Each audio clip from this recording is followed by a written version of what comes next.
Game number one, everybody, is starting up, and we have Fnatic versus Dignitas at the Heroes Battle Arena, powered by Twitch and G2A. Tomb of the Spider Queen is our first map here in the playoffs in the best of 5. Dignitas, in this case, with the first pick, first ban. Keep in mind, this is a best of 5 series, not a best of 3, so we're going to see quite a bit of action between these two teams.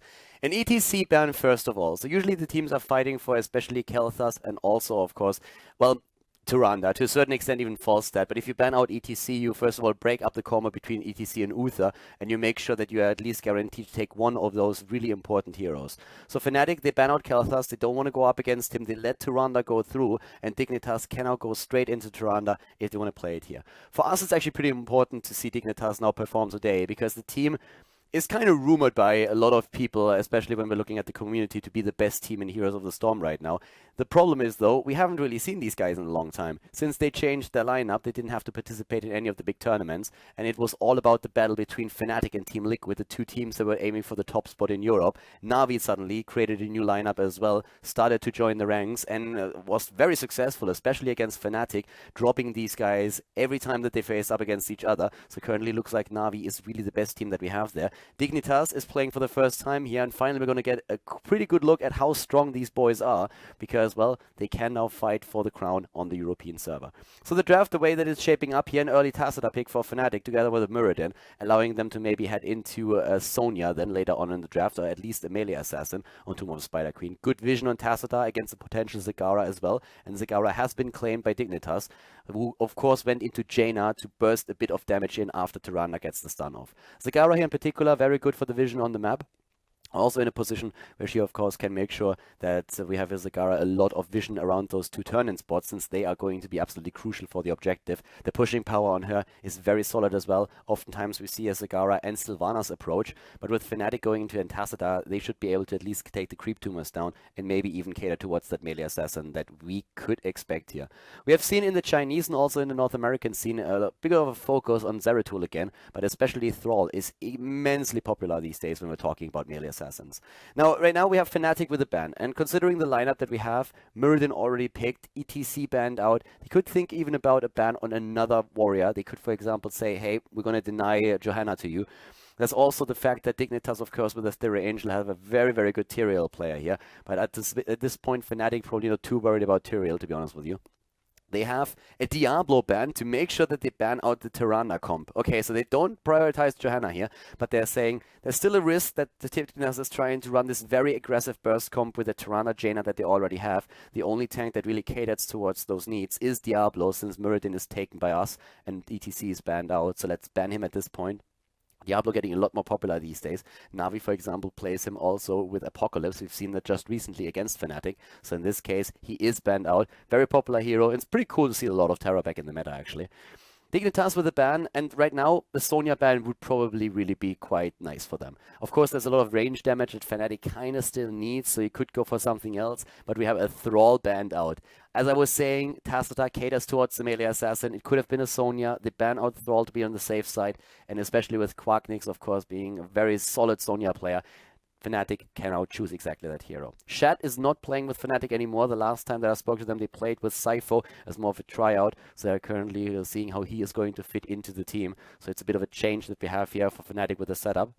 In Fnatic, when we're talking about them, they still need to make their 2 picks. So a dedicated healer would help them. They can play a Tacita solo. It's one of the things that we see, especially when we're talking about the European meta. A Leoric for lane push, and also, of course, that skeleton swing action can move in, get the experience, have the wave clear too. And now the question, do they really commit to 2 damage dealers at this point, or will Tacita be joined by another healer? If you're talking about a second heal, Karazim is of course the most popular pick after Uther. And in this case, Uther hasn't even been picked yet. So you could very well go into an Uther too if you want to play one of those frontliners. But with them already choosing a Leoric, it's starting to become a bit unlikely that they're really going to do that. Personally, I really would see a Sonya, maybe with Uther together, and then a range damage dealer. But Fnatic already went away from that by choosing Leoric here. A Falstad is their ranged warrior now. Their ranged assassin, and now they have to make that choice if they want to have a second healer, which I really think they're not going to go for, or if Tacita is going to be enough for them to really just use those shields, and then we'll find out which hero they're going to play on the last position. Team Dignitas, they have a very, very cool spot here already. Johanna, a likely choice now for them. And that being said, next to it, Johanna, I guess we could also see still again that Tyrael, but Johanna would be very likely for them considering the lineup that they're running here. They have the Zagara and Jaina and Tyrande also. A nice synergy between all of the heroes that they have in the play. Theoretically, we could see them with a bit more damage. If you talk about a hero that could, for example, push the lanes even more, there would be a Vala. I don't really feel that they need this with Blizzard and also Zagara already in play. But when they're talking about like another seasoned marksman hero for the auto attack damage, then of course, good old Jimmy would be a very, very solid choice to open this game up, this best of 5 series with the Tomb of the Spider Queen match. There's a couple of things that you can really do with this. Zagara alone, I mean, she is already really nice for disengage. Vision on the map, you're of course always trying to just control the map as much as you can and maybe even snowball it. And there, again, we talk about Sylvanas. An option that they have if they want to play with a bit of a squishy setup, but with a very dangerous one too, so they could use that. But they are the ones to pick up Sonya. Whoa, they really want to go for it, don't they? So they have a Sonya now at the front line. Fnatic, maybe they got just picked away a hero. So Fnatic has very few options to go into a very strong frontliner, melee warrior, like a melee assassin. Thrall is out of the question. He's banned out. Sonya is taken. Dignitas can now go into a Johanna if they want to, or can just drop next to Sonya. Again, that Tyrael, who has the shields as well. A pretty sweet setup here for them. They go into Rexa. Wow. We haven't seen Dignitas in quite some time, so that is pretty cool to see right now. So already Dignitas with a very new approach into this entire thing. Fnatic was actually the team that played Rexa most of the time until now. It was mostly Breeze that we saw on the hero, and he played it nearly exclusively on maps like either, well, basically they played it on Dragon Shire for the shrine control, or they went straight into a game like on Blackheart's Bay, where they could go for all of the camps and play the PvE game. So this is probably something that Fnatic wasn't really expecting. I wasn't expecting that, I can tell you that much. Rexa and Sonya at the front line, and Fnatic running down that time pool, and they decide to go into a Sylvanas. So they go for the counter play against Zagara. They try to push this in a bit, and this is a really heavy comp that we are seeing. Dignitas versus Fnatic, first game, Tomb of the Spider Queen, and we're going to jump right in to find out which team is going to take the lead here at the Heroes Battle Arena playoffs. Game number 1 in the best of 5 series at the Heroes Battle Arena playoffs. Dignitas playing against Fnatic, and to the left side of the map it is Breeze playing Muradin for Fnatic. We currently see Quanknix on Falstad, Smexy Style is playing Tacita, we have Sypho on Leoric, and Mene is playing Sylvanas. To the right side of the map, Dignitas with Bakery on Tyrande, we have Shrimpy on Zagara, Aethero Angel on Sonya, JPL is playing Rexa in this game, and Snitch on Jaina. The party is on, and let's find out which team is going to take the lead here. Tacita as the solo support on the side of Fnatic now. And Fnatic, of course, well, they had for some time the crown in the European scene, and then Na'Vi appeared back with a new lineup and was suddenly starting to take Fnatic down in the best of 3 series that the two teams played. Now Dignitas is joining the battle as well. They have been missing for quite some time since they were qualified for most of the tournaments that other people still had to qualify for. Right now, we're having them with just a bit of a block with the mid wave. The same is also happening on the side of the European team in blue. And here comes the action again as Leoric is immediately getting attacked here. So we have, in this case, the Grizzled Bear taken on level 1. So already a bit of a block for Misha here in this case. It's absolutely amazing to see Rexa. Normally we don't really get too many views on the hero, too many plays on him. But right now we actually have Rexa in play, and that is pretty nice. Didn't really expect that to happen here, to be quite frank. But this is, of course, a very heavy push comp that they're already playing. Sylvanas was, in this case, taken by Fnatic, but everybody's rotating around. They're trying to, of course, go for mostly stacking talents. It's actually interesting to see that in the case of Rexa, they didn't go for it, but instead they went for the block talent for Misha. Aethero Angel already moving away on a Sonya, and the rest of the team is just rotating around. Especially Zagara down to the bottom of the map needs to be a bit careful. We currently have Shrimpy in position here, and he's just like trying to get his creep tumors in, but it's not really easy for him to just like get that set up. He's playing a very passive game, and I like that a lot. Needs to make sure that he doesn't push in too hard and get suddenly taken out, since he is of course a priority talent for the entire rotation of Fnatic that is just dedicated to lock a hero down. And since there's absolutely no way of escape on Zagara, you need to be careful with that. So once again, Shrimpy on the move back. Tacita also moving in, taking a bit of damage. Nothing too fancy just yet, but looking still pretty strong at the bot lane. And Fnatic, of course, so far quite dominating this. For me personally, this is actually like a very interesting setup that we have now. Shad, of course, not playing for Fnatic anymore. Instead, it is Sypho that is now trying out with the team. Locked down against Leoric, against Muradin actually, and Breeze jumping away in the last second. We have Falstad with a Seasoned Marksman build, and that in particular is going to be pretty awesome in this game because, well, on a map like this, Seasoned Marksman is super strong, and if you're able to just rotate between the lanes the entire time, you will be able to get a fair amount of damage out of it. For now, we're seeing also in the mid lane, or once again down to the bottom, between the middle and the bottom, we are seeing the rotation still going strong with Mene, Quarknix, Breeze and Smexy style for Fnatic. And on the right side, Dignitas is now with a level 4 talent starting to make their way in as well. JPL, of course, always trying to make sure that Misha is up at the front, collecting all of those gems. We have him with Snowstorm now on Jaina, and it is, in this case, the Hungry Bear for Misha, so the extra health, so that you have a bit of sustain when she is at the front line. Leoric up in the top lane, Cypher will have to raid walk away from this one. They're not really following it up. JPL is trying to turn in, but Quarknix is interrupting him immediately. Still very safe at the bot lane. Shrimpy making sure that he is first of all placing down a bit of creep and also making sure that he pushes these lanes back. 12 gems already on Zagara. The fights are still happening in the middle of the map where Misha escapes once again. We are seeing now on level 4 for Tacita already the Leeching Plasma taken. And with Leeching Plasma we are now in a position where Kala's Embrace of course is going to start the preloading on the shields as well and going to give these guys quite a bit of sustain. Tacita is played as a solo support for Fnatic, whereas we are seeing Dignitas relying heavily on Tyrande, who went into the Rangers mark as the level 1 talent and then started on level 4 with the shield. Protective shield used for her, and Sonya still with that focus attack. Misha still alive, but actually drained by Cypher for a second, but yeah, Misha still in play here, and so far it's really just rotation plays that the teams are rushing. Of course, Fnatic would love to take a hero down, but Dignitas is playing a very controlled game here. It's not really overextending or risking anything, and therefore it's just like going from one lane to another, trying to get the stacks for the reanimation for Leoric, trying to get also the Seasoned Marksman stacks, and with level 7 and the first Web Weavers, we are going to see a bit more of a play. Nice move by Quarknix, dashing away that last second. Bakery is attacked and taken down. The first kill for Fnatic. Well played here, and this is going to be pretty fun. As mentioned in the draft already, for me personally, this is just like one of these games where we're finally going to find out how strong Dignitas really is. Because we didn't really know. Like, everybody was just talking about Dignitas maybe being one of the best teams in Europe, but they didn't have to qualify for anything. They didn't participate in all of these tournaments. There was just no invitational that they played. And now they have a chance to play here in the Heroes Battle Arena. And with that big fight between the big three, between Team Liquid, Fnatic and Na'Vi, just ongoing the entire time, we have now a fourth force joining the battle. And it's going to be so epic to see how strong Dignitas is and which team in the end will come out ahead in the European scene. Again, Leoric moving away with the Wraith Walk. Turn-ins are so far interrupted wherever they can get the chance. We're having on the level 7 talent for Rexa, the Bird of Prey, for the extra 200% damage to non-heroic enemies, aka bursting waves down even faster. And so far, Dignitas is starting to lose quite a fair amount of heroes. They lose Jaina. It's 2.5 kills since Misha died now as well. And Rexa is very much alone now, feels bad, man. Needs, of course, to wait for Misha to come back into play, but with those kills, we see an easily secured Web Weaver wave for Fnatic. They have level 8 now, and we're seeing them at the same time now also going up against Rapid Incubation on Zagara, which allows Shrimpy at the bot lane to have even more lane sustain. He's currently at 27 gems, so that's going to be important for them if they can able to turn them in.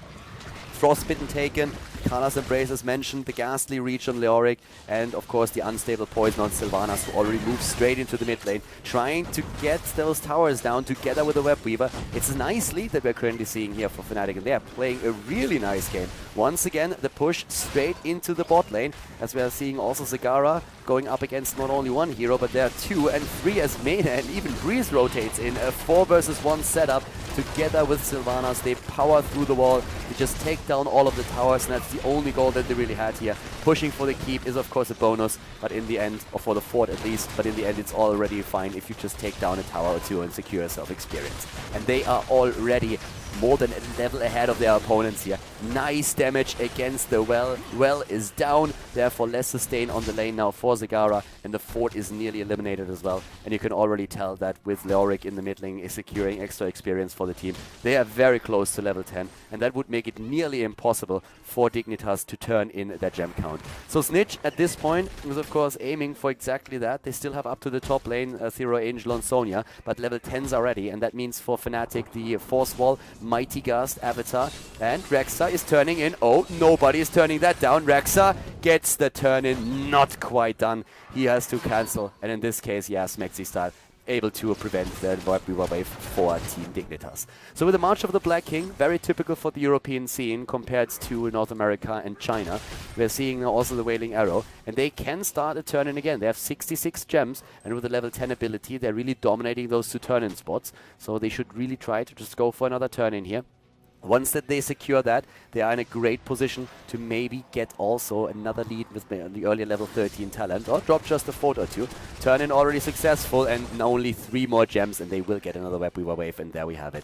Very well done. So really cool move here for Fnatic. They're actually a bit ahead of their opponents right now. Wraithwalk on Cypher was also forced out again, since of course Dignitas is not just standing there and taking this, but at the same time we're having them trying to at least get an early kill as the web weavers are moving in once more. Mena in position, level 10s, and we have Leap taken. Leap and also Unleash the Boars has been chosen as well. I love Leap on Sonya. It's always such an aggressive setup. More into Leap is going to be pretty cool. And right now we're having the rotations at the bot lane. The keep, of course, or the fort here in the mid lane is eventually going to fall as well. Leoric could even move in for it, but at the bot lane it has already been eliminated. And Fnatic is, of course, now starting to move in to try and drop maybe even the towers at the keep. That also creates space for the web weavers up at the top lane to do the exact same thing.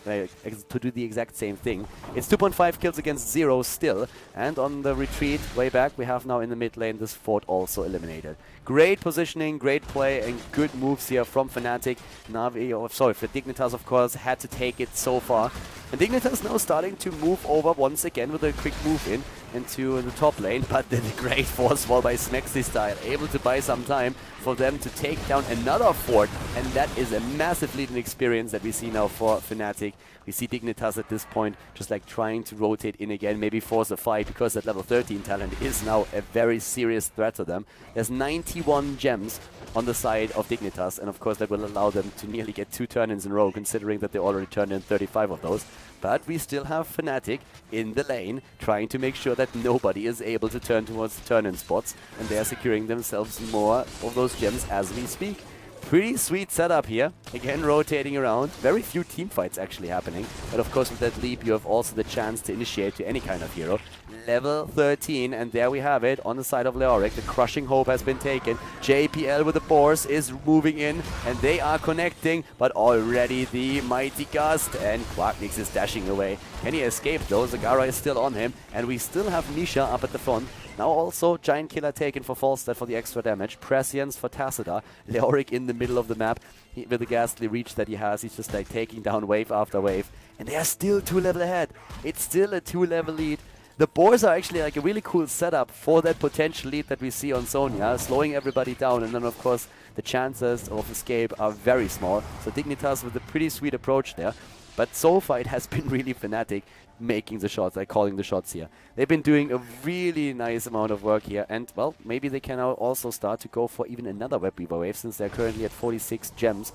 They need 60 in totals. They have 7 already turned in, but as you can already tell, that leaves them 7 short, and with just like 3 waves taken down in the middle, at the bottom, and at the top, they should easily be able to get exactly that done. Breeze is jumping away here. Aethera Angel is also on the move back. Shadowstalk has been used, but nobody's fooled by that. And we have now the turn-in approaches once more with Quacknix here down to the spot. We have Smexy style. They're starting to move in again. And it looks like they're trying to go maybe even for a bit of a fight here. Not quite yet. Misha is eliminated. Didn't really stand a chance there. And with Misha down, it looks like they are attempting to go at least through the wall here down to the bottom of the lane. Well played by Fnatic thus far. Dignitas is really starting to retreat behind the wall. Yeah, they are very pressured, and they don't have the level 13 talent yet, which definitely plays a huge role right now for this fight. But once again, we are seeing also the potential for a turn-in on the side of Fnatic. They could just move back and turn in again and get another web weaver wave. They definitely have the account of gems that they need. So Aethera Angel is also on 34. It's 120 gems now for Dignitas. 120. Breeze zones for the rest of the team. Smexy style turns in, and that's another web weaver wave. That's the 3rd web weaver wave in a row for Fnatic.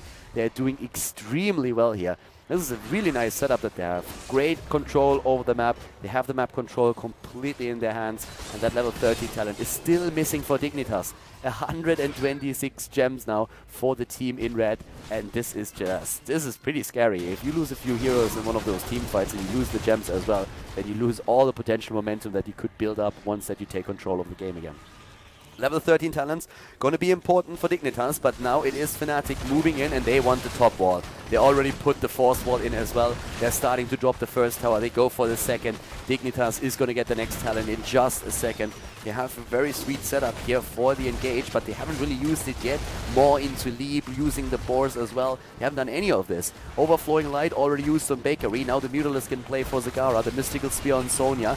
And we have the Wildfire Bear also taken. And talking about Misha, she's down. The boars are coming into play. No leap just yet. There's no engage. Ethereal Angel is still waiting. It's level 16 in just a few seconds. The Maw is missing, doesn't hit anything.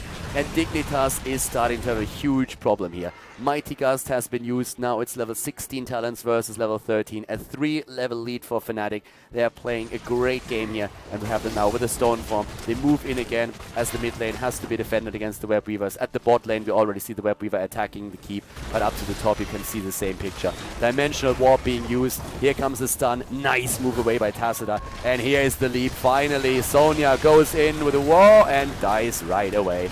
Taken down, Sylvanas with a silence, no escape, and this is of course now kill number 4 already for Fnatic. Dignitas is in quite a bit of trouble. They could lose Rexa now as well, and yeah, they move in and try to zone him out. The force wall is perfect, and this is the end of Rexa. The Beastmaster is down, and at this point Snexisal is moving away together with Breeze and the rest of the team. They could rotate towards the boss if they really wanted to. They have a chance now with Rexa down for another 20 seconds. Finally answering the questions, warum hast du eine Maske auf und warum liegt da Stroh in der Ecke? So a 4-level lead at this point, and that lead is going to be really, I mean, I have no idea how Dignitas is planning on actually coming back from this position. It's going to be so brutal because I don't really know how they can possibly win a team fight without at least having the same talent. They need to have that level 16 talent, and it looks like they won't be able to do that at all. We're looking at 0 kills for them. It's 5 kills against 0, and of course if you look at the siege damage here, 120,000 on Sylvanas. At the same time we're having Rexa at least with 67,000, but it is mostly Jaina that really pushes these waves back with all the AoE that he has. It's really getting a little bit tricky here now for Dignitas, and it's, I don't know guys, like that Rexa play, I actually like the idea. You go for the boars, you slow everyone down, then Sonya has more or less a 100% connect on the leap. You can use the Maw as a setup as well, but this is starting to really look a little bit iffy because I don't feel that the setup is working for them as intended, and they just can't get that combo off properly. They lost the 2 Web Weaver waves at the beginning, and that was the biggest problem because that snowballed out of their hands. Misha is dying again. Somebody please call Peter. That's like the 4th time or the 5th time even that she's been taken down. Fnatic hates animals. They take Misha down again, and here comes the kill against Jaina. They hate blondes too. Down goes the tower. Jaina is dead. A lot of the gems are already lost, and after the keep at the bot lane has been eliminated and the one in the top lane has also been destroyed, they go now straight for the mid lane once more, and it is crazy how far ahead they are right now. 18 versus 14. That first game not even close. We are seeing them moving in. Down goes the keep. It's the last one. And they have 45 gems already. They need 65 for another turn in, but they could even go for boss if they really wanted to. So once again, they're starting to move back here. They go for another camp, they steal it away, and Fnatic is playing just a very, very controlled game. They don't allow anything to happen, like there's no mistakes. They don't allow an opening for Dignitas to bounce back into this game. It's really a like, I don't even know what to say anymore. It's really, these guys are just controlling every single aspect of this game. They have 47 gems. They can go for boss, they can go for another turning, get rid of the gems that they have. The only chance that Dignitas has is reach level 16, fight on even talents, try to go for some kind of approach. There's the Owl, for example, going for the boss, but the problem is even if you know it, what are you going to do? They could move away or they could try to burst it. Level 16 is going to be there. They play it safe. They play it super safe. They're saying like, alright, if you come in here and try to contest us, then we are not going to go for it. You have the level 16 talent, so we're going to take it easy now. Feint Death taken on Rexa. We're having another, not even a turn attempt. Again, Misha is down. I did not know that Fnatic really hates animals this much. I always thought they were really nice guys, but maybe I have to think about that again.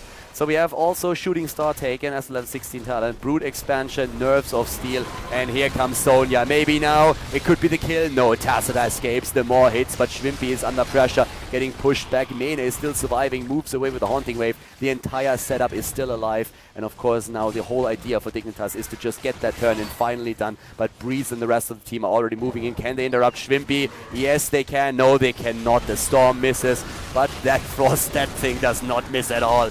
That's the Force Wall. It's a double kill. It's a triple kill. And now they're starting to go for the chase to maybe take down another hero. And yeah, guess what? Quacknix flies in and he says, hello, Sailor. And the Beastmaster is taken down. Good luck with the Web Weavers, my friends. If you don't have anyone on the map to defend that core, then Fnatic is just going to simply finish the game. Ignores the Web Weavers for now. We can actually go for Bakery as well. Bakery is the last one remaining. Pushed away and finally dying here as opposed to the poison. The core is also going to fall. Bakery actually survives for now, but that doesn't change the fact that the core is going to be ended by Fnatic. It's going to be a 1-0 lead in this best of 3 series here, best of 5 series at the Heroes Battle Arena playoffs. Great play, amazing play by Fnatic, and Dignitas, they lose the first map here on Tomb of the Spider Queen.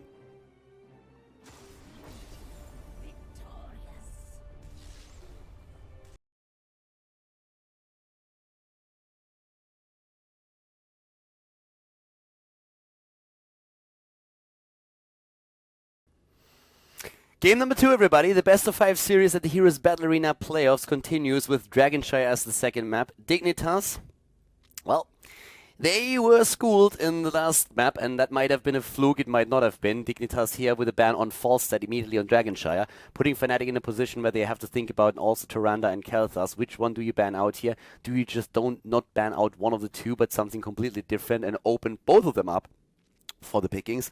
Definitely a couple of options that they have here. That Rexa play, I have to admit I like the idea. I like the thought process behind it. You go for the boards, you slow everybody down, you get the guaranteed leap with Sonya, they engage. Pretty nicely done, or at least the thought process behind it, but it didn't really work out for them. Thank you very much, aka Kasasha. Alright, thank you very much for that, bro. Thanks for the support, my friend. Thank you for that casting marathon. Always a pleasure to watch your stream, smiley face. Greetings from Germany, winking face.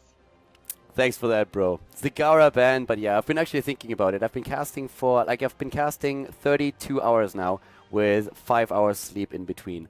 So we had a bit of a casting marathon for sure. But we have cool games, and this is now an excellent best of 5. Dignitas with the pick on Kalthas after Zagara was banned out. Zagara, a very popular hero on Dragon Shire. In the North American scene, we see her to a priority where she is picked first or banned very early in the match. Not only on Dragon Shire, but on nearly all of the maps right now. So Zagara is more or less the Falstad of North America, if you so want. North America doesn't really regard Falstad with the same value as Europe does, but then again, Europe has the same issue with Zagara on most of the maps here. Either way, we have for now the split between Kalthas and Tyrande again. Dignitas prioritizing Kalthas over Tyrande in this setup. Fnatic, I would see a Muradin. I could see a Muradin here. I think they should go for a Muradin. He's an excellent hero if you're trying to go for one of those wombo combos. A Tyrande plus Jaina does the trick as well, though. And thinking about it, I mean, even if Dignitas picks now Muradin or ETC, bans out the other one, Fnatic would still have an opportunity to go straight into Diablo for the setup with Tyrande. So going for a Jaina here, not really the worst decision. I mean, from a normal point of view, immediately when you see a Tyrande and you have the next opening, you go like, all right, Muradin, we go for him. But in this case, it makes sense to let the tank go for now, because there's 3 tanks available that can really combo well with Tyrande, and Dignitas can only get rid of 2. Unless they go for a double tank pick, of course. If they drop a Muradin right now and ban out Diablo, that would work for them, and that would put Fnatic in a spot where they can't really combo on that position the way they want to. But Dignitas go for a standard combo at this point with an Uther and ETC, so that kind of works for them. Uther ETC, of course, always a little bit nasty here. It's quite nice if you get that uninterrupted bush bit through. It's not as easy as it oftentimes sounds, at least not if you want to time it perfectly. Kalthas in the backline for the damage. And Fnatic, when they're talking about bans, I mean, they can really think about banning maybe a Thrall or a Sonya, anything that would combo with Uther as well. It's nice to have that ETC Divine Shield potential, but you can add a bit more on top of that. And Thrall is a very, very often played hero currently in the meta. So we could see a ban on Thrall. We could also see a ban on any kind of other assassin like Sonya, as I already said. And Sonya in this case it is. So Thrall is still open for Dignitas to pick. And Dignitas, they can now think about banning out Muradin. Should probably still ban him. Yes, that would open up Diablo for Fnatic as an opening, but at least you don't have to deal with the dwarf at the front line that just hops away every single time you think you can finally take him down, or starts to stormbolt your face when you're just moving out on the map and you have nothing else on your mind. And especially that stormbolt and stormbolt combo is of course quite nasty. So Dignitas very likely to ban out one of these tanks, and I suppose it's going to be the Muradin that they are going to get rid of. That would force Fnatic into Diablo if they really want a combo of this position, unless of course Dignitas decides that they would rather deal with the Muradin here and not with the Diablo. Other heroes that they could ban out, I suppose, well actually like thinking about it, I feel that would definitely be the best option that they have now. Another hero that is always a little bit on my mind as well when we're looking at lineups like this is of course Tyrael, thanks to the Sanctification. Dignitas usually wants to pick the hero. It doesn't really ban him out too often, but both of the teams have the option. Diablo is banned out. Dignitas therefore saying right there, hey listen guys, take the Muradin, we're fine with him. We don't want to go up against Diablo. At least you can dodge the Stormbolt, you know, but once the Diablo charges in, there's basically nothing that you can do about it. You're already in a bad spot, and when he uses a Lightning Breath and later on as well, he has usually a very fair damage output. So Fnatic is going to pick up Muradin to combo this off. With Muradin as a start, they have now also the opportunity to go into a Thrall, I suppose, and if they want to do that, then they could go into, I guess, a Charism. Could play a Rhaegar. Rhaegar is very underplayed in Europe right now, and most of the teams don't really rely on him. He has, of course, that ancestral healing that he can use. If we are going for Team Orc here, then he could play together with Thrall and also provide that lightning shield, which gives additional damage, and his healing power is actually quite nice, especially after the tidal waves on level 16. He's played very often on the Chinese server and also on North America. As expected, Thrall is taken. So that would allow for a Rhaegar, it would allow for a Muradin. It's definitely one of those things that you can play with at this point. Takes also Thrall away from Dignitas, which is another very important part at the same time. They banned out Sonya, they pick Thrall, so that works for Fnatic quite nicely. Dignitas, I mean, they have a pretty sweet setup up at the front, but they need a bit more damage behind it. Vala, Reyna would be very good heroes here. Zagara is banned out, but we still have that Sylvanas available. They go for Leoric first of all, which is an interesting touch. Dragon Shire is a great map for Leoric. We've seen him in the past here played oftentimes solo. I mean, we all remember how Alex the Pro OG just like spent the entire game away from his team at the top lane and pushed in one fort, one structure after another. So that was the part when Na'Vi was really making their run through Europe. That was pretty impressive. So Leoric is coming back into this as well. He's very popular in other regions too, especially in the Chinese region. He's one of the priority picks that we oftentimes see. Maybe not the highest priority, but he's usually like right up there as one of the second tanks that is being picked in the game. But they still need a bit more damage, and that is where really Reyna, Sylvanas, and Vala are starting to make a bit of a play. Vala would be probably played with an arrow build if you want her. Reyna, on the other hand, Chen! Now, oftentimes we see him against the Zagara as a lane bully on the map, but Dignitas, they really, really know how to drop a hero at the end, don't they? Rexa in the first game, and now in the second game they're going for Chen. I have to admit that I like that. We're going to see the Drunken Panda once again. Mr. Kung Fu Panda himself is going to make his play. Are you ready? I was born ready. And there's now a level 0. So Fnatic, they go into their last pick and they could go Tacita. Yep. Or they could go into another heavy damage dealer, a.k.a. Reyna for the Giant Killer. I would like to see Reyna here. Any kind of hero that has a Giant Killer talent would be great. They go for a Johanna for the full frontline damage. Now that is, I mean, they have on Thrall a Giant Killer as well, depending on which build they use now. But I would have liked to see, I guess, maybe against 3 frontliners, they need another one to really help them out to protect the backline. But Giant Killer on Arena could have been really nice if they can keep him alive. But Jen, of course, jumps into your face, and then you have a big problem there as well.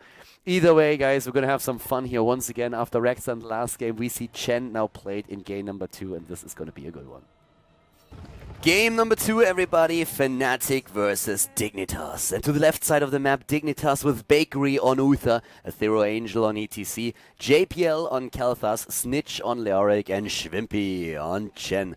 To the right side of the map, with the 1-0 lead in the best of 5 series, we have Breeze on Johanna, Mena on Jaina, Cypher playing for Shad, is playing Thrall, Quacknix on Muradin, and Smexy Style on Tyrande. So, this is going to be an interesting one. The first map definitely didn't work out in favor of Dignitas at all. Fnatic kind of crushed them there. And we've been asking for a long time, how good is Dignitas? How good is this lineup? They have amazing players. The two teams that were at BlizzCon kind of merged, and therefore they should be one of the best teams in the European scene right now.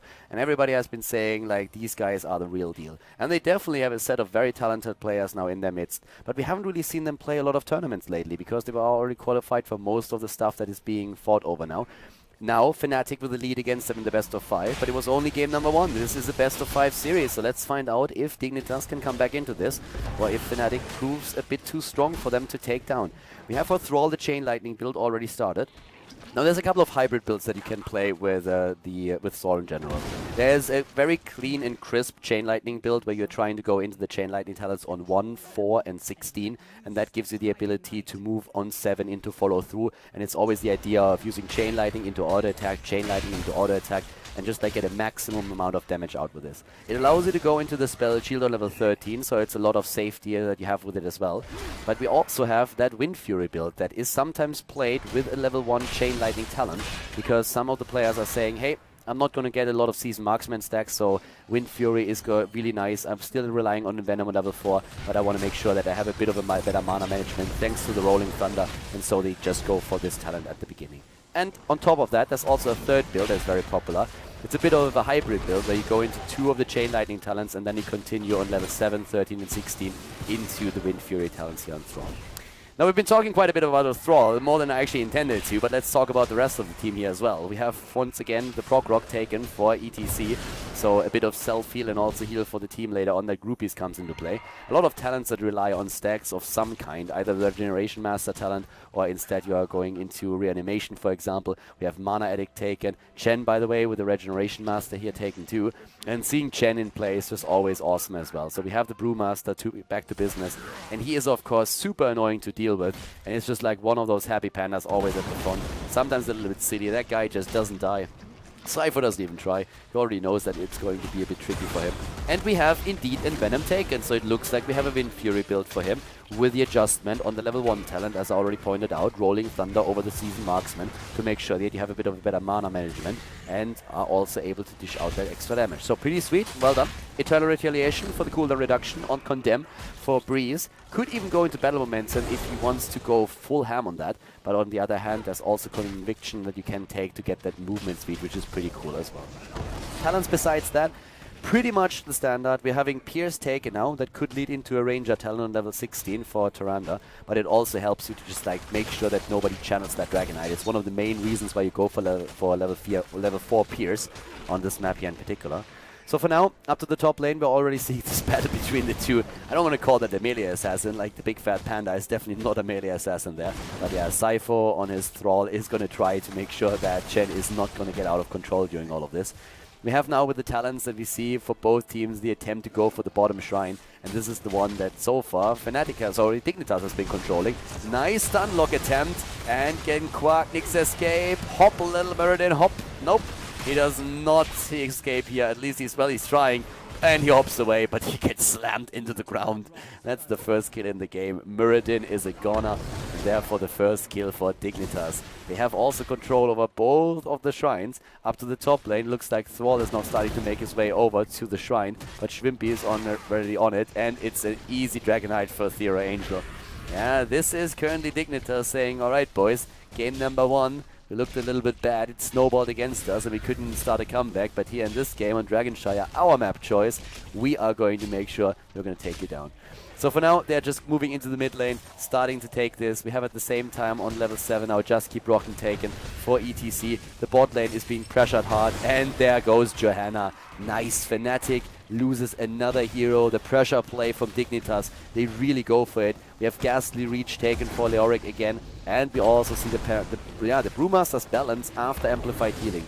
Now the combo between Amplified Healing and Regeneration Master is always amazing, since the two talents, they actually work together. So you get a lot of regeneration towards the later stages of the game. And it's not like Chen really needs a whole lot of regeneration. He also has so much lane sustain, thanks to his trait alone, that if he gets that talent and a lot of stacks, he's just nearly unbeatable in a one-on-one.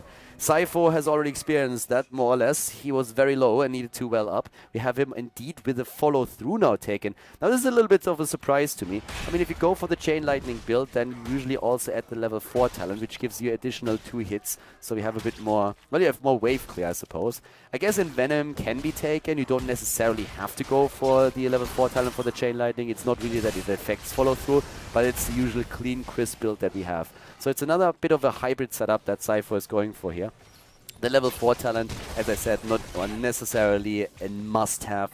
If you want to go into the follow-through build, though, then normally we still have the level 16 talent because it gives you a second charge on the Chain Lightning, and of course that's something that procs also then the extra damage on your next order attack. Here comes the Panda attack, and this time Schwimpy is not going to get away. Sypho fed up with the Panda up at the top lane and just saying, guys, I need a little bit of help. Please send someone over and help me out here, and they indeed did. Level 10 abilities are still faster, though, for Team Dignitas, since they were in a position where they could drop the entire wall down here already. With that earlier Dragonite that they had, they are now in possession of not only Moshpit and Divine Shield as a combo, but also the Entomb and Storm, Earth and Fire. So with Leoric, they're playing more North American or like Chinese meta now. Entomb to isolate soul heroes. It kind of works well. You can really go for Entomb. The one reason, or the one it's like instrument I don't really like Entomb too much is when you are a solo tank for your team and there's no double support to protect you. Because then the March of the Black King gives you a bit more sustain in the team fights, and it's something that you desperately need. Leoric has of course the big bonus that he's going to be back very soon after he dies, thanks to his reanimation and also the trait in general. But still, if you're the only tank for your team, then going for March of the Black King is usually a bit better. But especially on the Chinese scene and in North America, Entomb is very, very popular. And in this setup, you're having also 3 frontliners. So there's no real reason to necessarily go for the March of the Black King, if all that you want to do is isolate a target and make sure that you can go for the attack here. So I like the talent choices.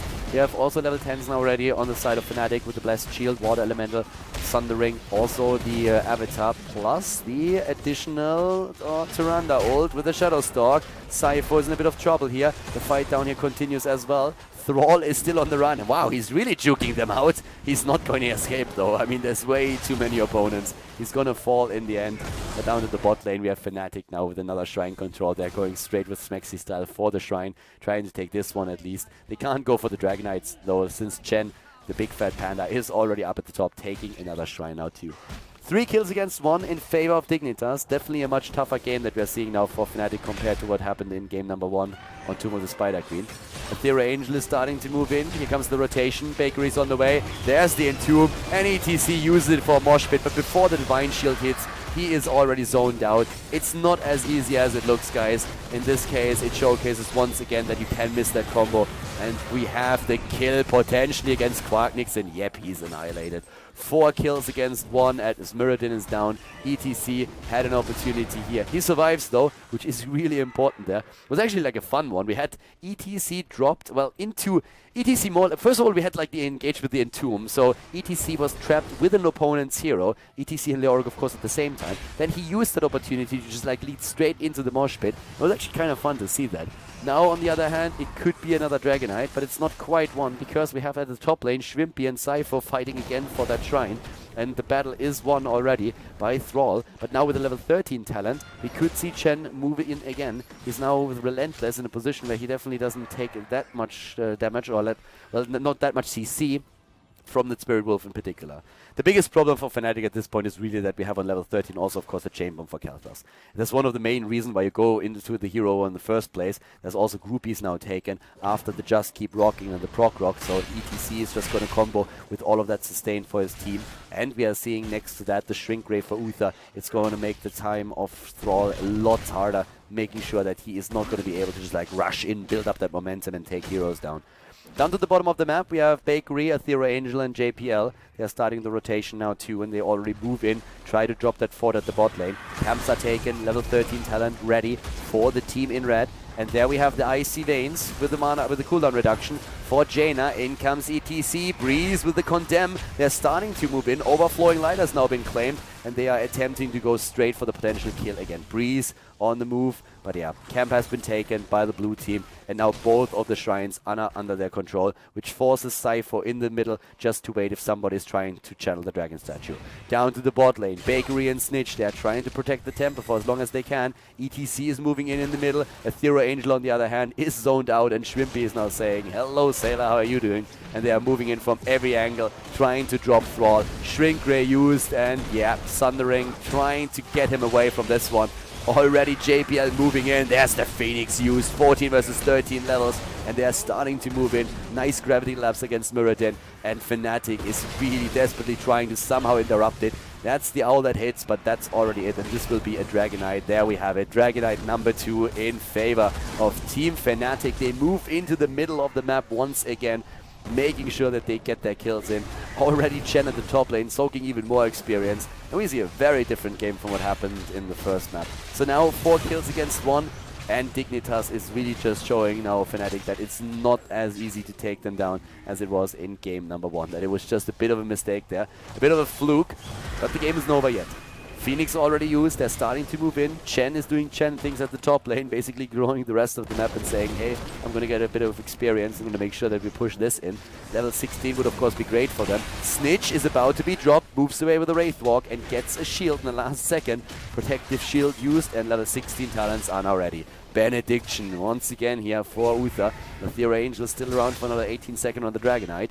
Also Arcane Barrier plus Echo Paddle. Top lane nearly pressured down, but ETC or Chen is moving into the mid lane right now. ETC of course is still present as well, moving in with a Dragonite statue, and after Relentless we have now the pressure point taken for Chen. We also see a renewed swing for Leoric, and they move in again with a nice entomb. They go for Breeze, he's trying to get away there. Johanna in trouble, pressure point used, in comes Chen, and the slide on ETC. Sundering is too late. The stun hits from Tyrande, but this is not enough to drop a target, and we already are in a 5 versus 4 situation with level 16 talents as an advantage for Dignitas. They're looking extremely solid here, and they're moving in again to drop not only the wall, but maybe even go for more.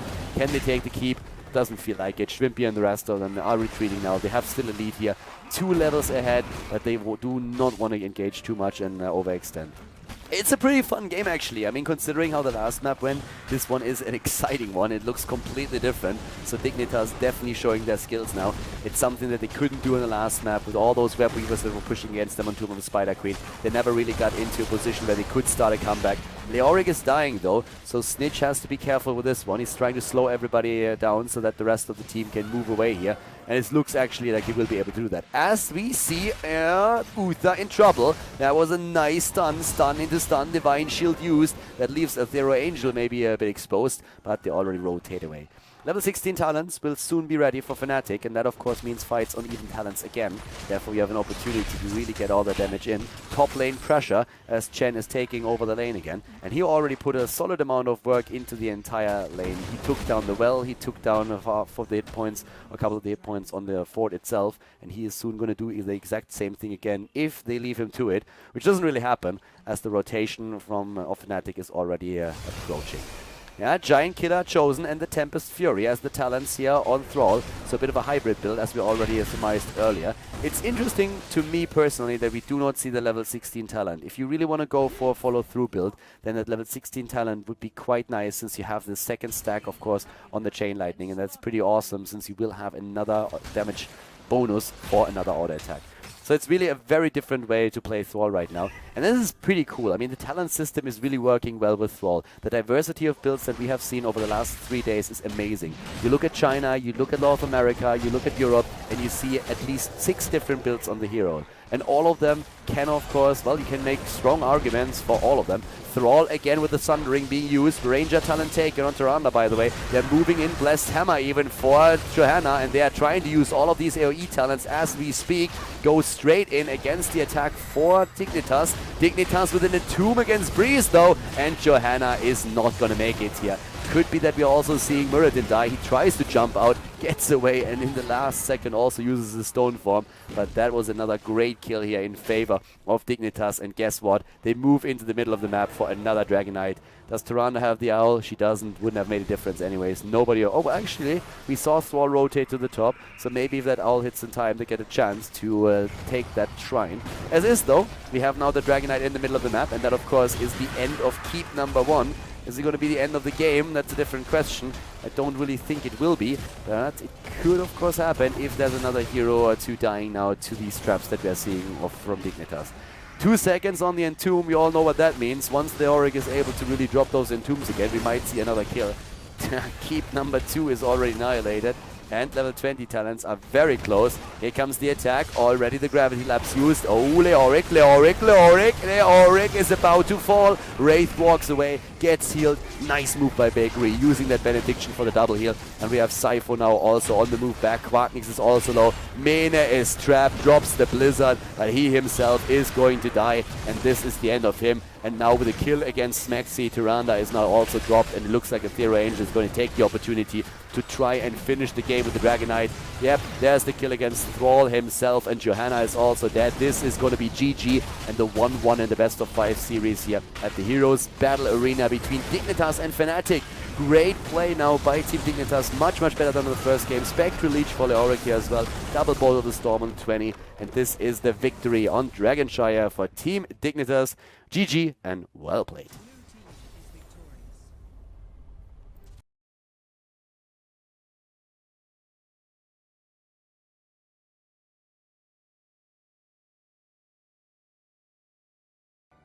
Cursed Hollow is map number 3 in the best of 3 series, in the best of 5 series, sorry. I'm so used to the best of 3 format, of course, with all tournaments that we have, but now we have a best of 5 since we are in the playoffs of the Heroes Battle Arena. Powered by G2A and Twitch, and Fnatic and Dignitas, they are tied.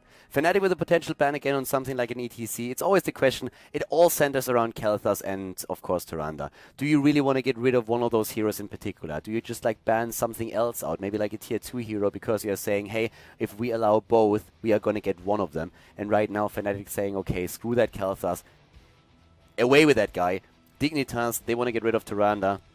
And in this case, of course, it makes sense. Fnatic would have had the first pick, and they go for Falstad.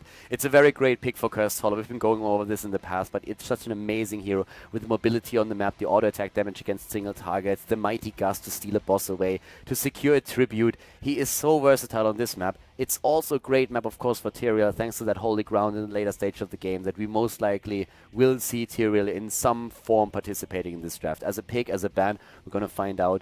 Dignitas with an option to go for the ETC and Uther combo again, but they can start this also a little bit different. They can, for example, say, okay, we're going to take a Muradin, and we're going to use a Jaina together with that.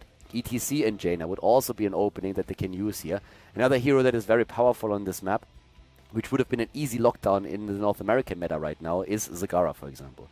Great vision on the map, good morphs that you can get through. And we have seen pretty fun games, actually, between these guys. I mean, Dignitas in the last map already played a Chen. We had Fnatic earlier going up against the Rexa as well. So this is a pretty cool setup for both of the teams here. And Dignitas, they drop the Muradin. They have the chance to go now into Jaina or an Uther. Both of the heroes totally viable here. And especially with the Uther, you have a good setup towards the later stage of the draft, and we've been talking about it a lot. It gives you flexibility towards the melee assassin, Thrall, sometimes even a Zeratul, less likely, but very popular again in China and North America, and in Europe every now and then we are going to see him as well. At least we've seen already a couple of scrims with the hero. So there's a couple of things that you can really do in these scenarios. Dignitas is taking their time here, really thinking about what they want to drop next. That false set doesn't really combo yet with anything, so they don't really have to be too afraid. I suppose what you could be worried about is an ETC and Uther taken by Fnatic. But if Dignitas, for example, claims Uther at this point, then this is one of the things they don't have to worry about at all. Jaina, then again, is always a bit tempting if you want to get that burst damage in. So that's another hero that you could just try to lock down for yourself. So yeah, Cursed Hollow is definitely going to be the map where one of the teams, again, takes the lead. And a bit of momentum is never a bad thing. Oh, I was talking about Tyrael earlier. I didn't really expect them to commit this early to him, but they did do exactly that. Tyrael taken, and Fnatic reacts with Uther. Is it going to be the ETC for them? There's, of course, always the problem with the Tyrael on the opponent's team. You have that Sanctification as a counterpart to that play with the Mosh Pit. But still, Tyrael here for the boss still in the later stages of the game is going to be very solid, and also with the Sanctification can be quite nice here. So Fnatic has to think about if they really want to play it with an ETC here. If so, then probably Breeze would play the hero. He can also go again into Johanna. It's actually interesting how different teams currently value different heroes. For example, if you look at Na'Vi, they start to play a lot with the Nubarak again to also use the Cocoon with that 7 or that 8 second crowd control skill that you have there. Most of the other regions, when they play in a Nubarak, they will still go into the Locust Swarm, which gives you survivability, but Cocoon with that CC is great against a lot of heroes that can really have a bit of a impact in this case. Fnatic is taking their time on this one though. They have a few options here. Dignitas with the Muradin Tyrael commitment at the beginning, and that of course is also nice shields for them, so they could play this with a variety of healers as well, but for now it's more about what Fnatic is really going to try and do here. With that Uther alone, they already have the option to go into a melee assassin and later. They could go into a Sonya, for example, right now, since there is a good chance that if they go into anything else, Dignitas is going to ban it out. Instead, they lock down Thrall. What happened in the last game is that Sonya was banned out and Thrall was taken. And this is exactly the scenario that Fnatic is trying to avoid. If they end up in a scenario where they pick, let's say, an ETC, Dignitas bans out Sonya, picks Thrall themselves, and all of a sudden Fnatic is sitting there on their Uther and can't really handle him. Can't do anything with it. Of course, that leads into Dignitas banning out ETC, but that's something that Fnatic was absolutely alright with. They said, like, okay, we'd rather let ETC go, pick maybe the Johanna, or go into a different frontliner, but at least we have Thrall and can play with him again. And something that they, of course, also tried to do in the last game. Didn't really work out the way that they intended, but back then they did not have that Uther either. So that's another thing that they can now try to rely upon. When it comes to the bans here for Fnatic, I mean, they're already looking at Tyrael. We have the Muradin here taken too. They could still think about banning out maybe the Jaina if they're a bit afraid of that damage output that she has. Zagara is another ban. Sylvanas can also be used. I mean, there's always the theoretical approach that you can go into Judgment plus Wailing Arrow. It's really good if you want to drop a hero at the backline. In this case, it could, for example, be a Falstad. It's usually not all that successful if your opponent is running an Uther, though. Most of the time, we still see Tyrael with the Sanctification. Wailing Arrow, of course, on Sylvanas either way. But in this case, I feel like the combo wouldn't really work too well for Dignitas, so I would not ban the hero out. Jaina, as already assumed, is indeed the ban, so she is going to be the one that they are trying to take away from the lineup that Muradin, or that Dignitas is running with Muradin and Tyrael. Now Dignitas, they can still go into a hero like Reyna, they can use Avala, they can use also that Sylvanas, Zagara, like all of these heroes that just dish out a bit of damage. And when it comes to map control, Zagara is pretty hard to beat. Zagara would probably be a pretty sweet hero for them at this point. Oh, the Sonya, of course, is still available too. Yeah, with Thrall taken and Fnatic banning out Jaina over Sonya. So we have, of course, Sonya as a potential hero. And they still needed a range damage dealer. They still need one. And they go up against the Falstad, by the way, who will go into this and heal the Giant Killer level 13. So Falstad is going to have a field day. And if Fnatic decides to play a single warrior with maybe a Johanna, they could go into a Reyna as well if Dignitas doesn't pick him right now. And then they have 2 Giant Killer heroes with a potential Giant Killer on Thrall as well, which would make it 3 against a very more warrior-heavy setup. Another hero for Fnatic would at this point also be Leoric, since the Paralyzing Rage makes it very difficult to for this entire setup to approach. Yeah, like Reyna and Leoric would be 2 heroes that I could see now. Leoric with a Thrall can be played. Paralyzing Rage is a pretty good talent, and you also have the Drain Hope. You could play Leoric Johanna, you could play Leoric and also Reyna. So if you want to have more range damage and more damage output in general, Giant Killer would be a very cool tool to take down these frontliners, because this is a very, very heavy frontline setup. That's 4 melee heroes right there. Yeah. One form or another of like the control at the front would really help them. They already have a couple of nice heroes. In this scenario, I mean, theoretically, you could even go into the Divine Storm on Uther. There's Johanna. Are they going to drop a Leoric here? Or are we going to see another ranged hero? And if it is a ranged hero, is it going to be that Reyna with the Giant Killer? They could theoretically, I suppose, go into a Vala with the multi-shot build to get the Frost Shot in on level 13. And the choice of Fnatic is... drum roll approach. Come on. The draft tool is a little bit slow today. That happens every now and then. Dignitas is going to pick their own. Hope that thing doesn't bug out. Hello? Oh! An Abathur! Alright, and a Sylvanas as the counterplay. Okay, cool. So no Leoric, no Giant Killer, and Abathur with the mines on the map, and then also, of course, then later on the slow, if he goes for the Symbiote build. But we have seen a lot of Locust focus, actually. So, interesting to see that. Thrall with an Abathur, Johanna with an Abathur, and then the Uther for the Divine Shield, whereas Dignitas decides to go into the Wailing Arrow. Okay, interesting last picks that we see here. Reyna completely ignored, and that is kind of cool. Fnatic versus Dignitas, game number 3 in the best of 5, and we're going to find out together now which team is going to take the lead in the semifinal of the playoffs here once again. So guys, stay tuned, we're going to jump into Cursed Hollow right away. Game number 3, everybody, Fnatic versus Dignitas. The best of 5 series with game number 3 starting. It is a tie. To the left side of the map, Fnatic on Cursed Hollow with Breeze on Johanna, Quarknix on Falstad. We're seeing Smexistal on Uther, Sypho on Abathur, and Mene this time on Thrall. Green Jesus. To the right side of the map, Bakery on Karazim. For Dignitas, Snitch is playing Sylvanas in this game. Athero Angel on Tyrael, JPL on Sonya, and Shrimpy on Muradin.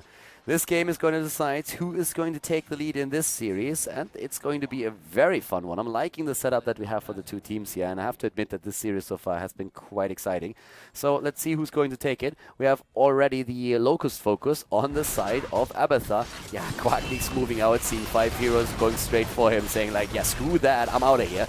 But the rotation is happening, and maybe they can lock somebody down. They try to go for Sylvanas. The Haunting Wave saves Snitch. The rest of the team is still fighting, though, and they're just dashing away.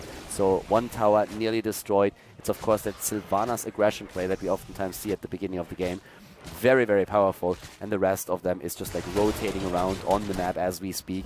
We have on Cursed Hollow, of course, a focused onto the tribute. Oh, the kill against Sonya! Well done. Fnatic get their kill in, and they're actually trying to go for Bakery now too, but he is going for a quick heal.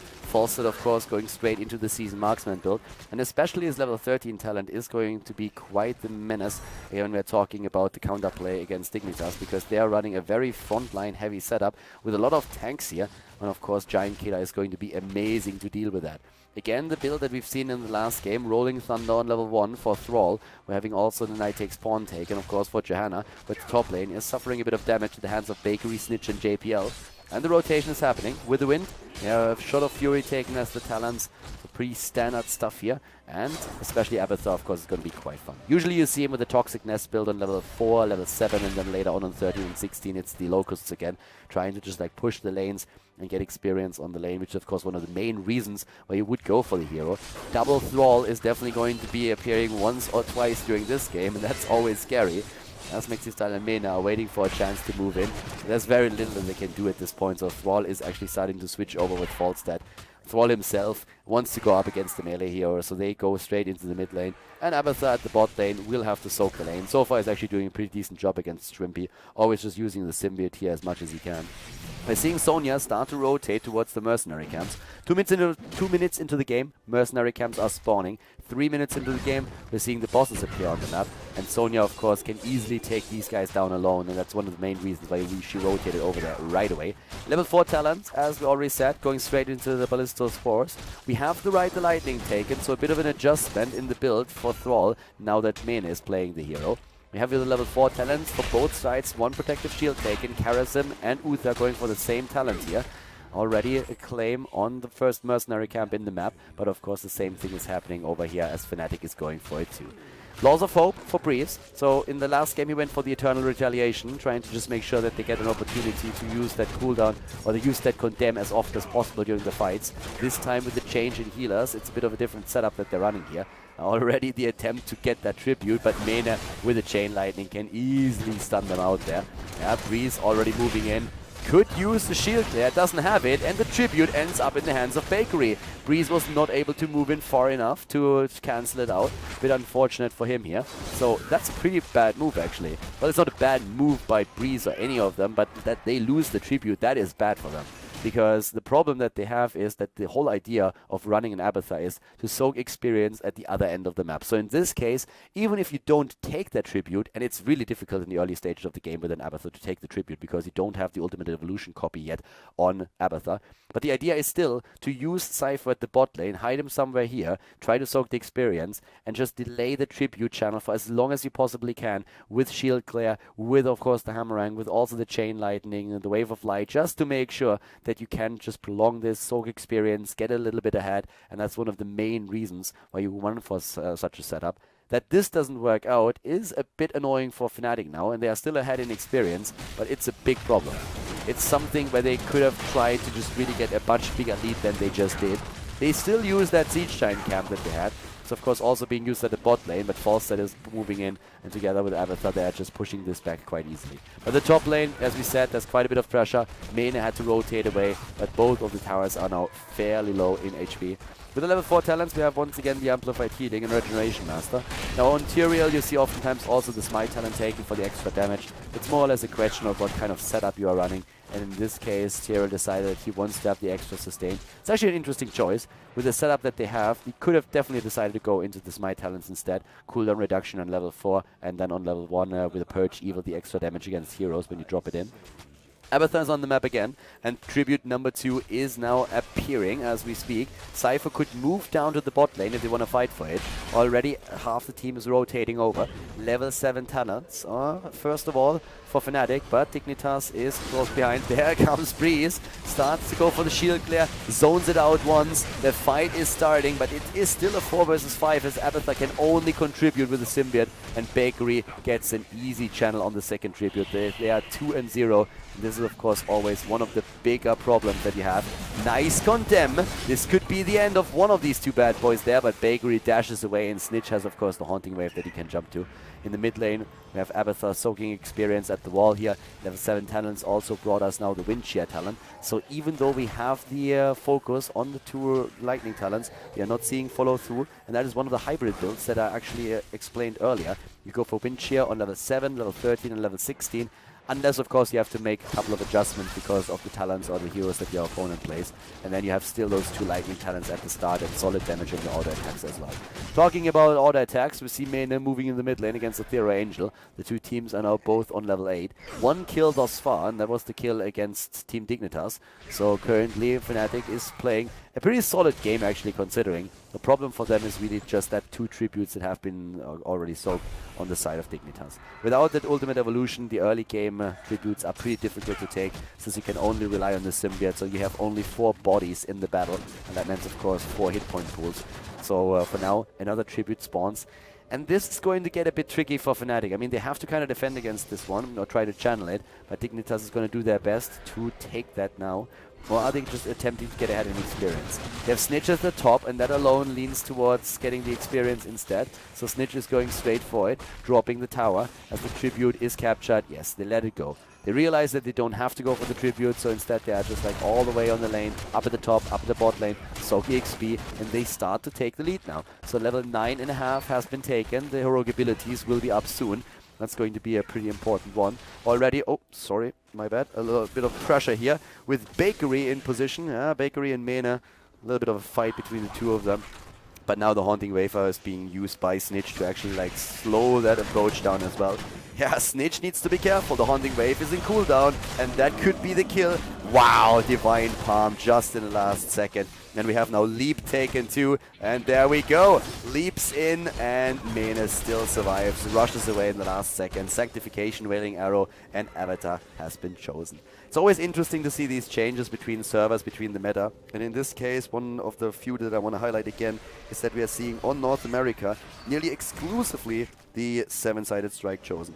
So on North America, 7-sided strike is basically the talent for every Karazhan player out there.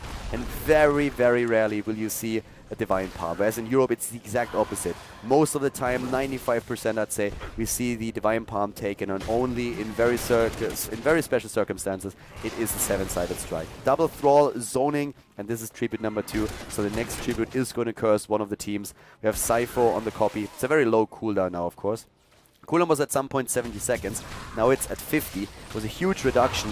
And the save for Abathar. Yes, Abathar is saved. All right. The slug is thankful. So at least for now that works. But Schwimpy is also stunned out. And that's the kill against him. Nicely done.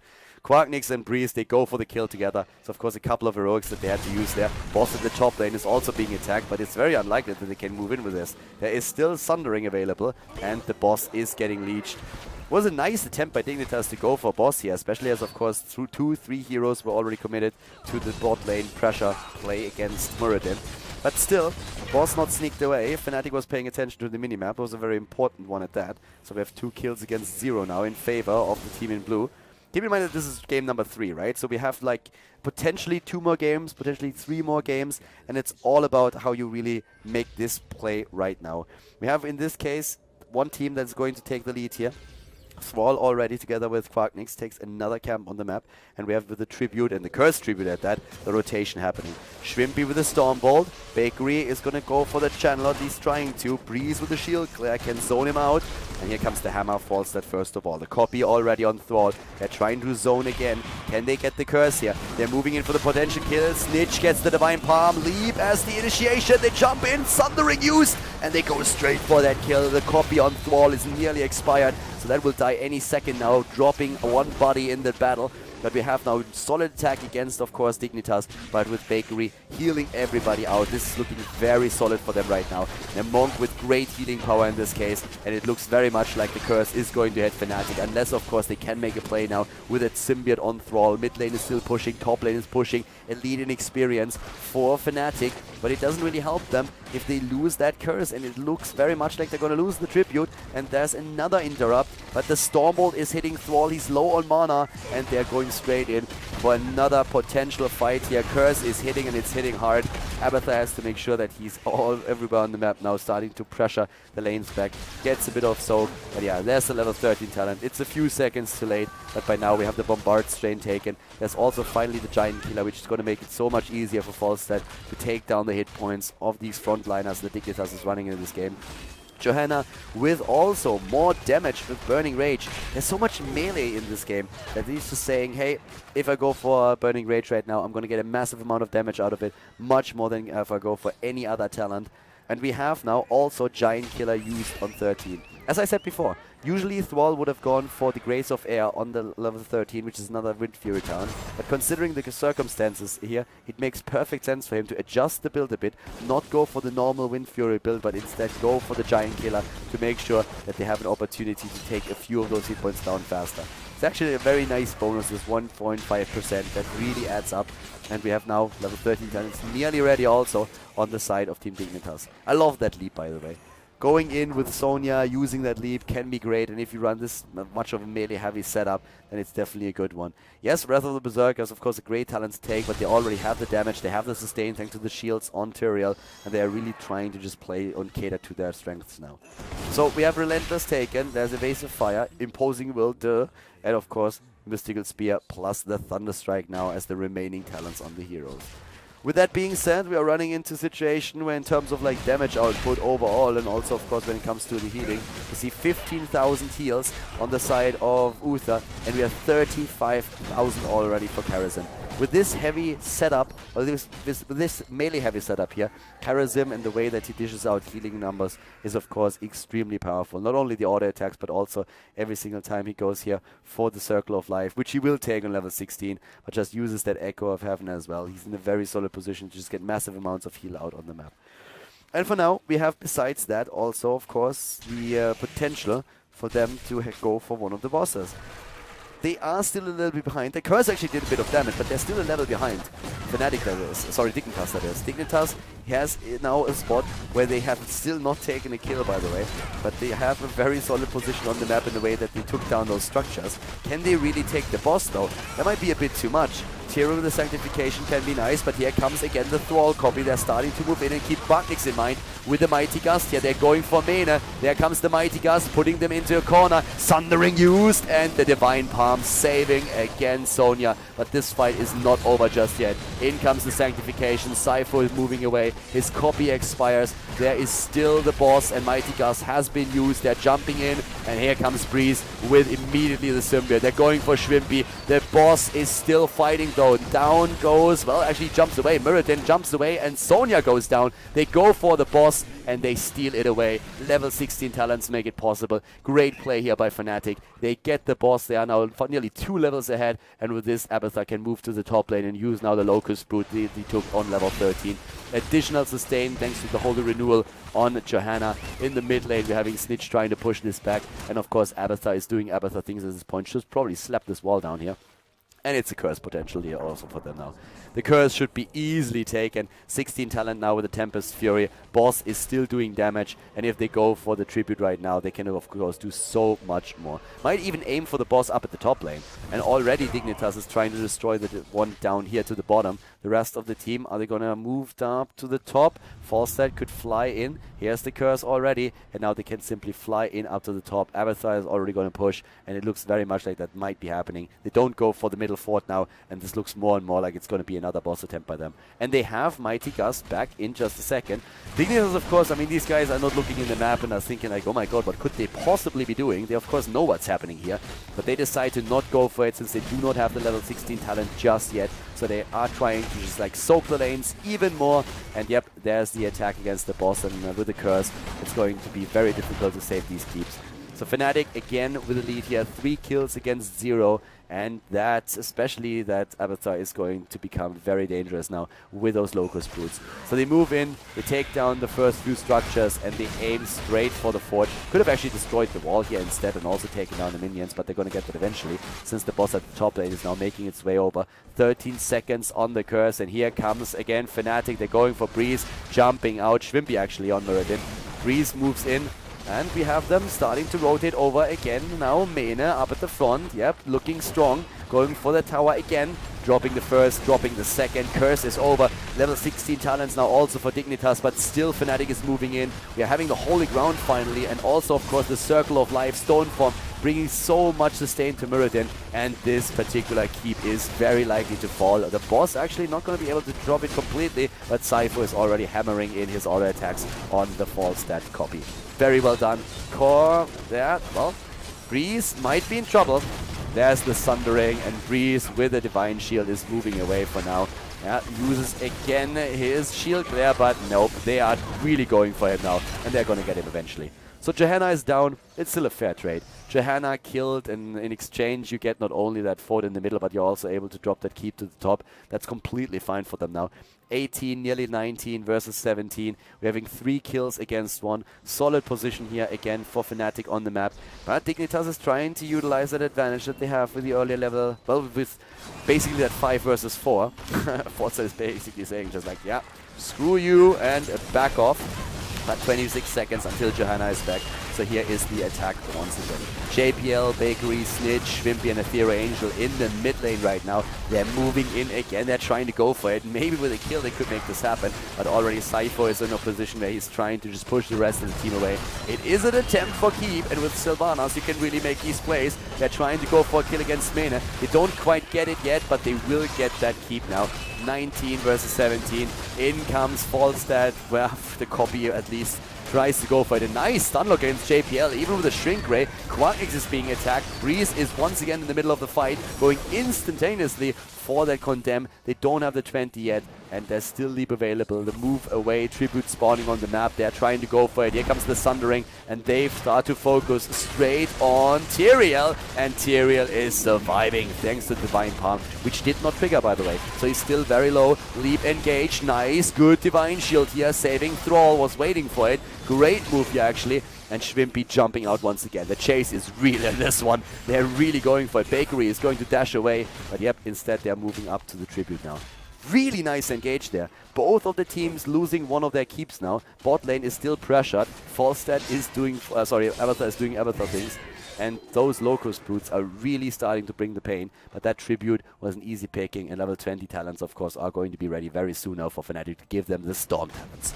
And with the Storm talents claimed, they will have a massive lead in when it comes to, the strength in those team fights. Dignitas made a very good move, by the way, going for that keep. It was a very good call trying to drop this. Now the Locust Nest has been chosen for Abathar. We're seeing Redemption, Indestructible, Bolt of the Storm for Thrall, and for Falstad. It is most likely going to be the Nexus Frenzy for the extra auto attacks. And once that has been chosen, one thing that we are, of course, going to have a look at is the damage output. And damage output now on Thrall, 55,000 right now with that build. 46,000 on Falstad. It's going to increase rapidly over the course of this game thanks to the Seasoned Marksman stack and also, of course, the level 20 talent. When we're looking at Dignitas, then it's 44,000 on Sylvanas, and that's basically it. The rest of the team not really with too much damage there. And here comes the copy once again. They are going in, and we have Falstad not with the Nexus Frenzy. Instead, it is the Wind Tunnel that he takes here. They go for the second keep. They try to go for the positional heroic abilities. Sypho is already going to be dropped from that Falstad copy, but it doesn't really make too much of a difference. Abathar is playing a very solid game here. Can jump to the top lane, for example, start to pressure that again, or even move into the middle. Tribute number 2 is now taken by Fnatic. There's not really a big chance for Team Dignitas to actually fight against that. But of course, for the next one, they have to change things up a bit. Schwimpy is all alone on the map, and that is a bit of an issue. Stormbolt hits, but yeah, it doesn't really matter too much this way. They try to get experience. That's all that Dignitas tries to do right now. Get some experience, make sure that you have a good position here, make sure that you have a chance to at least hit level 20. Bosses are up, at least at the bottom of the map, that is. The one up here to the top in another few seconds. So they could go for it, but it's going to be boss for boss as Aethero Angel moves in at the bot lane. What about Abathar, though? Can he move in somewhere? Oh, they don't go for the boss. Up at the top, on the other hand, it's being bursted down. They will be too late. Dignitas is not going for the boss, and it looks like they're going to be too late here. Level 20 talents for both of them. Peaceful Repose has been chosen. Smexy style. Quacknix with the Wind Tunnel. And yep, that is making it impossible for them to contest it. Boss is taken, and they jump in against Bakery. Good damage against him. Sypho now also on the copy again for Thrall. Double Thrall against this setup. Bolt of the Storm for Sylvanas. Here comes Initiate. Smexy style low. Doesn't use his Divine Shield yet. Doesn't have to. Boss is pushing the top lane. Now there is no keep on the top lane anymore. There is no keep. There is the Cursed Tribute. Oh my god. Dignitas is in so much trouble now. Cursed Tribute against them, and at the bot lane another boss. They just fly in to take it. Actually a bit surprised that they didn't take the Tribute as well, but I guess they don't really need it for this one. With like 20 minutes in, these bosses hurt. They hurt a lot, and that's exactly why we're seeing that massive focus on it. It already starts to drop hit points off the core, and of course the whole idea here is now to use Aethero Angel to steal away with the Holy Ground, which is something that they know perfectly well. That's why the Wind Tunnel is going to come into play again. Wind Tunnel already used, but it's a little bit... Oh, the timing does not work out. Oh, but it's too early. He jumps in, it's too early. Abathar takes the Tribute, goes for the Curse. Breeze is on the spot. In comes Sonya. They try to drop him. Indestructible is not going to be proc just yet, and the boss is stolen. Well played here. Uther is dead. Sonya is procced and nearly dying, but Falstad is flying in, trying to end the game. Quacknix goes in. Where's Abathar? Abathar is going to help him out any second. 50%. Nobody can move away. Everybody is stopped with the town portals, and Thrall is now with the team as well. A great backdoor attempt here. And yes, Quacknix has to move out for a second, but it doesn't matter. Fnatic takes the game and defeats Dignitas on Cursed Hollow to take the lead with the 2-1 in the best of 5 series.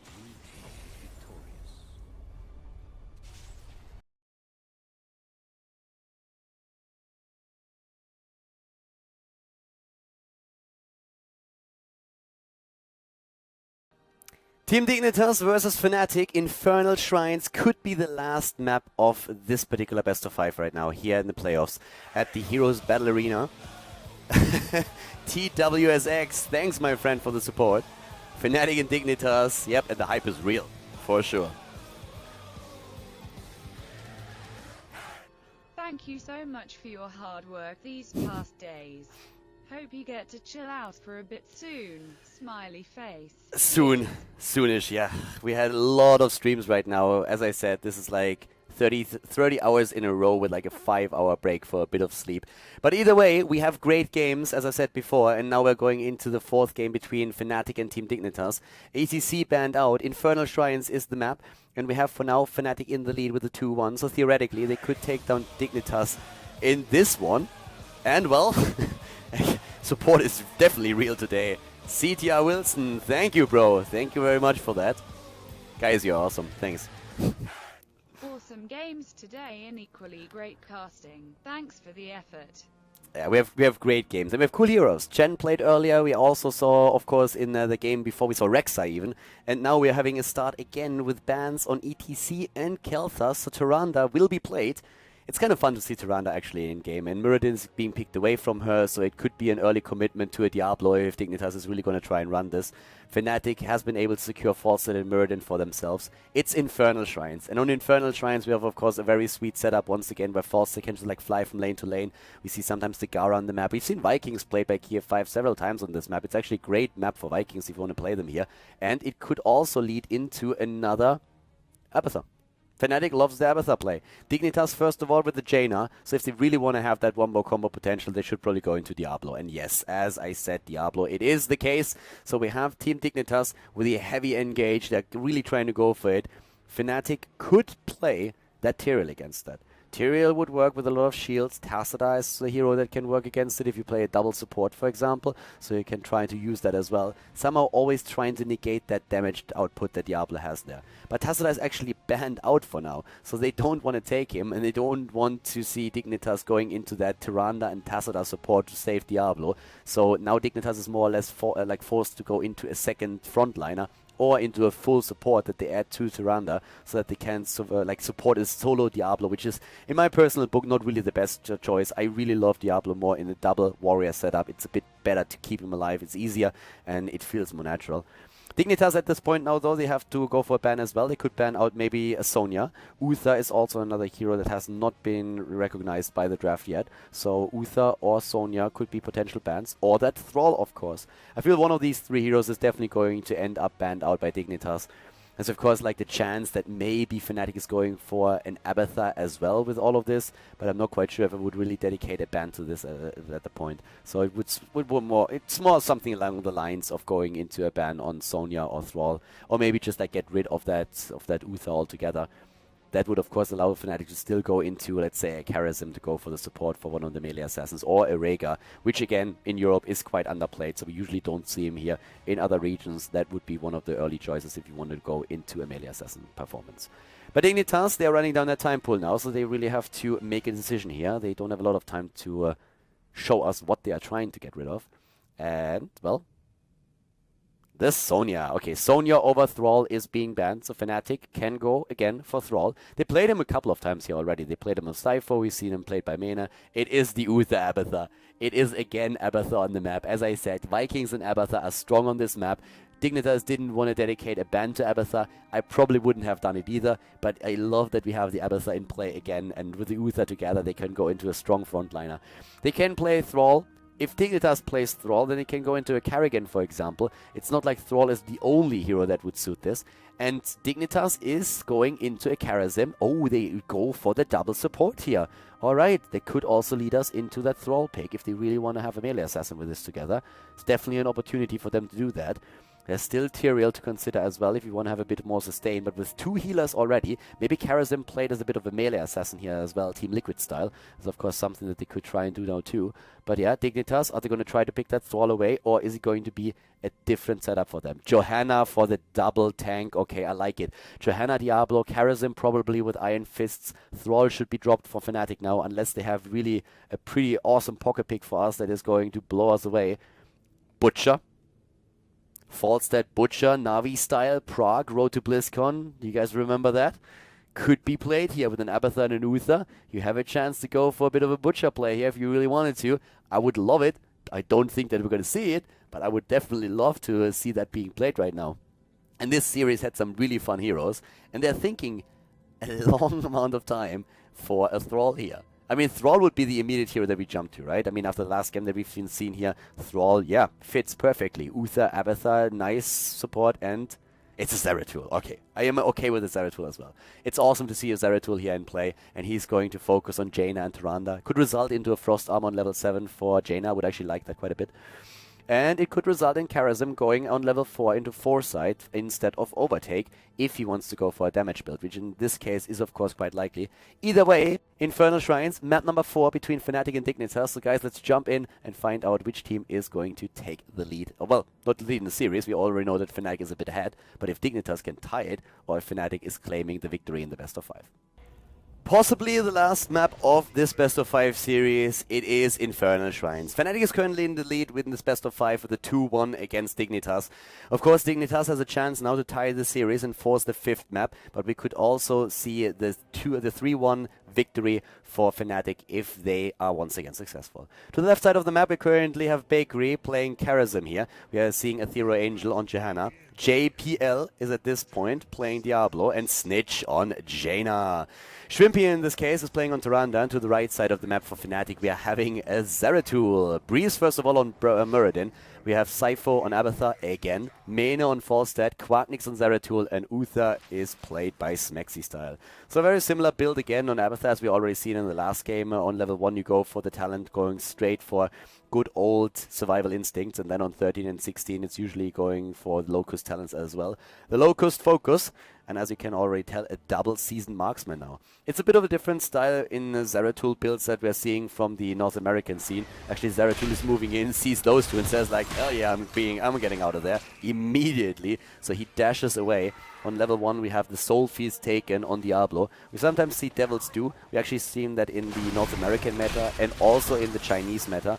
Devil's Stew taken. It's not really the standard talent over there, so it's still a shift in its personal preference what you really want to go for. It also depends a bit on the composition that you face, of course. In this case it's the regeneration that you're trying to get. If you go for Devil's Stew, it's the revive that you have a little bit faster. If you, for example, play as a solo tank for your team, Devil's Stew makes a lot of sense, since if you die, you're usually back faster in the game, and of course your team they kind of need a tank.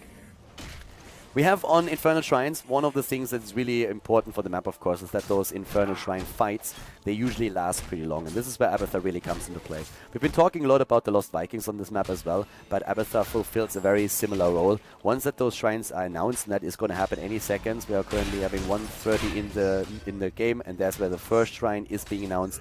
So the whole idea is to really just like use Abathar at one of the points on the map. Already for this one we have actually a trap, and they go for a kill against Jaina, and they don't stop there. They rush in against Diablo and Ethereal Angel. Look at those body blocks. Look at Breeze's body block against Ethereal. Unbelievable. Breeze stutter stepping next to Johanna the entire time, body blocking her out. Great play here, and now with that double kill they open up the shrines and they will take the lead. We have, of course, now the chance for Abathar, once that Charism disappears at the top lane, to go into one of these bushes, soak experience, and that is the whole reason why you go for Abathar on this map. It's, of course, also the support for Zeratul in particular, but it's just the extra experience that you can get by being on the other end of the map. Here comes again the Master Warblade. Every third consecutive attack against the same hero deals 100% damage. It's basically a focused, it's a talent similar to focused attack, as you can see here right now. So not quite the same, but it's a bit of a variation that Zeratul has in this case. Eternal Retaliation has been taken, and that gives, of course, a lot of condemns that can now be thrown out by Johanna. It's pretty awesome if you're fighting on the shrines there. 36, 37, they have a lot of minions. They need a few more though, and they have to jump in for this one. And there it is, the attempted kill against Breeze. He jumps away, but the Frozen Punisher is still claimed by the red team. Abathar is at the top lane soaking EXP for his team while we do see that. And now we have the radius increase also on the side of Jaina. The Snowstorm with a focused attack taken, the Fire Devil, Eternal Retaliation for all those condemns that you can use to get even more minions during the shrine fights. And for Abathar is the Ballisto Forest right now for the global range and duration. They go through the wall, or at least they try to. One of the towers is down, and they are level ahead right now. Abathar once again makes it possible. Sypho is soaking the experience up at the top. We're having Zeratul, Quacknix in the middle here, also going for a bit of EXP. Needs, of course, to be careful, and since he's running out of mana, he's just moving back now. JPL nearly finds him, and Abathar helps out in the mid lane immediately. It's a pretty cool start here for Fnatic. They're a little bit ahead in experience. It's nothing too fancy just yet, but it's a very solid opening into the game. They also make, of course, sure that with Abathar, even though they don't have the extra body in the particular fights, they still do not fall behind. Think about it like this. At the beginning of the game, until you have the ultimate evolution, Abathar can only help out with a symbiote. And for a lot of the maps, this is a bit of a disadvantage. Since, of course, you can still do damage, but you don't have that extra hit point pool that a 5th hero would give you in these fights. So until level 10, you could see that on Cursed Hollow, Abathar is oftentimes a bit of a liability. Later on, he's of course becoming extremely strong with the presence that he has, but you try to prolong these fights. And getting the first Immortal like this early in the game is definitely a big win now for Team Fnatic, because that just makes sure that it's a bit more difficult for the opponent's team to snowball. They are slightly ahead, they have the earlier level 7, and they can try to go to level 10 fast enough so that Abathar can jump in with the copy in the next few fights. So we have for now the follow-through taken as the talent on Zeratul. We have, by the way, a lot of cooldown reduction here on the side of not only Diablo but also Johanna. We go both for battle momentum, and this is crazy. Like, the amount of condemns that especially, of course, Johanna can throw out during these fights now is absolutely out of this world. Frostbitten has been taken. We're seeing also the Echo of Heaven. The heal there, Smexy style is moving away. And at the top lane, that is where we currently see that shrine activated again. And this is really... Oh, that is great for that. Mena is trying... Oh my god, they actually make it happen. Mena moves away, and JPL might now fall as well. It's a double kill. Unbelievable. Fnatic, they do not lose Falstad. He gets away, and then it's a double kill against Dignitas. It doesn't get any worse than that. I mean, Aethero Angel moves up to take the first few minions, and thanks to the condemn cooldown reduction, he is... Look at that. He's having immediately condemns. There's like no time between. He just goes condemn, condemn, condemn, condemn. He gets 10 of those right away. But now, of course, it is still a nice setup here for Fnatic up at the top. And we have already down to the bot lane Abathar with the experience sock that we've been talking about a bit earlier. 4 kills against 0 in favor of Fnatic, but still, they haven't really won this yet, and there's just one condemn, and also, of course, then the follow-up kills by Aethero Angel. They're doing really well here. Here comes the attempted kill with JPL dashing in, but that Diablo is a little bit too slow. The Dwarf hops out. Abathar soaks experience, and guess who's on level 10 in just a second? Exactly, Fnatic. It's 31 of those minions against 11, but here comes the level 10 now. Falstad, is he gonna die? Yes!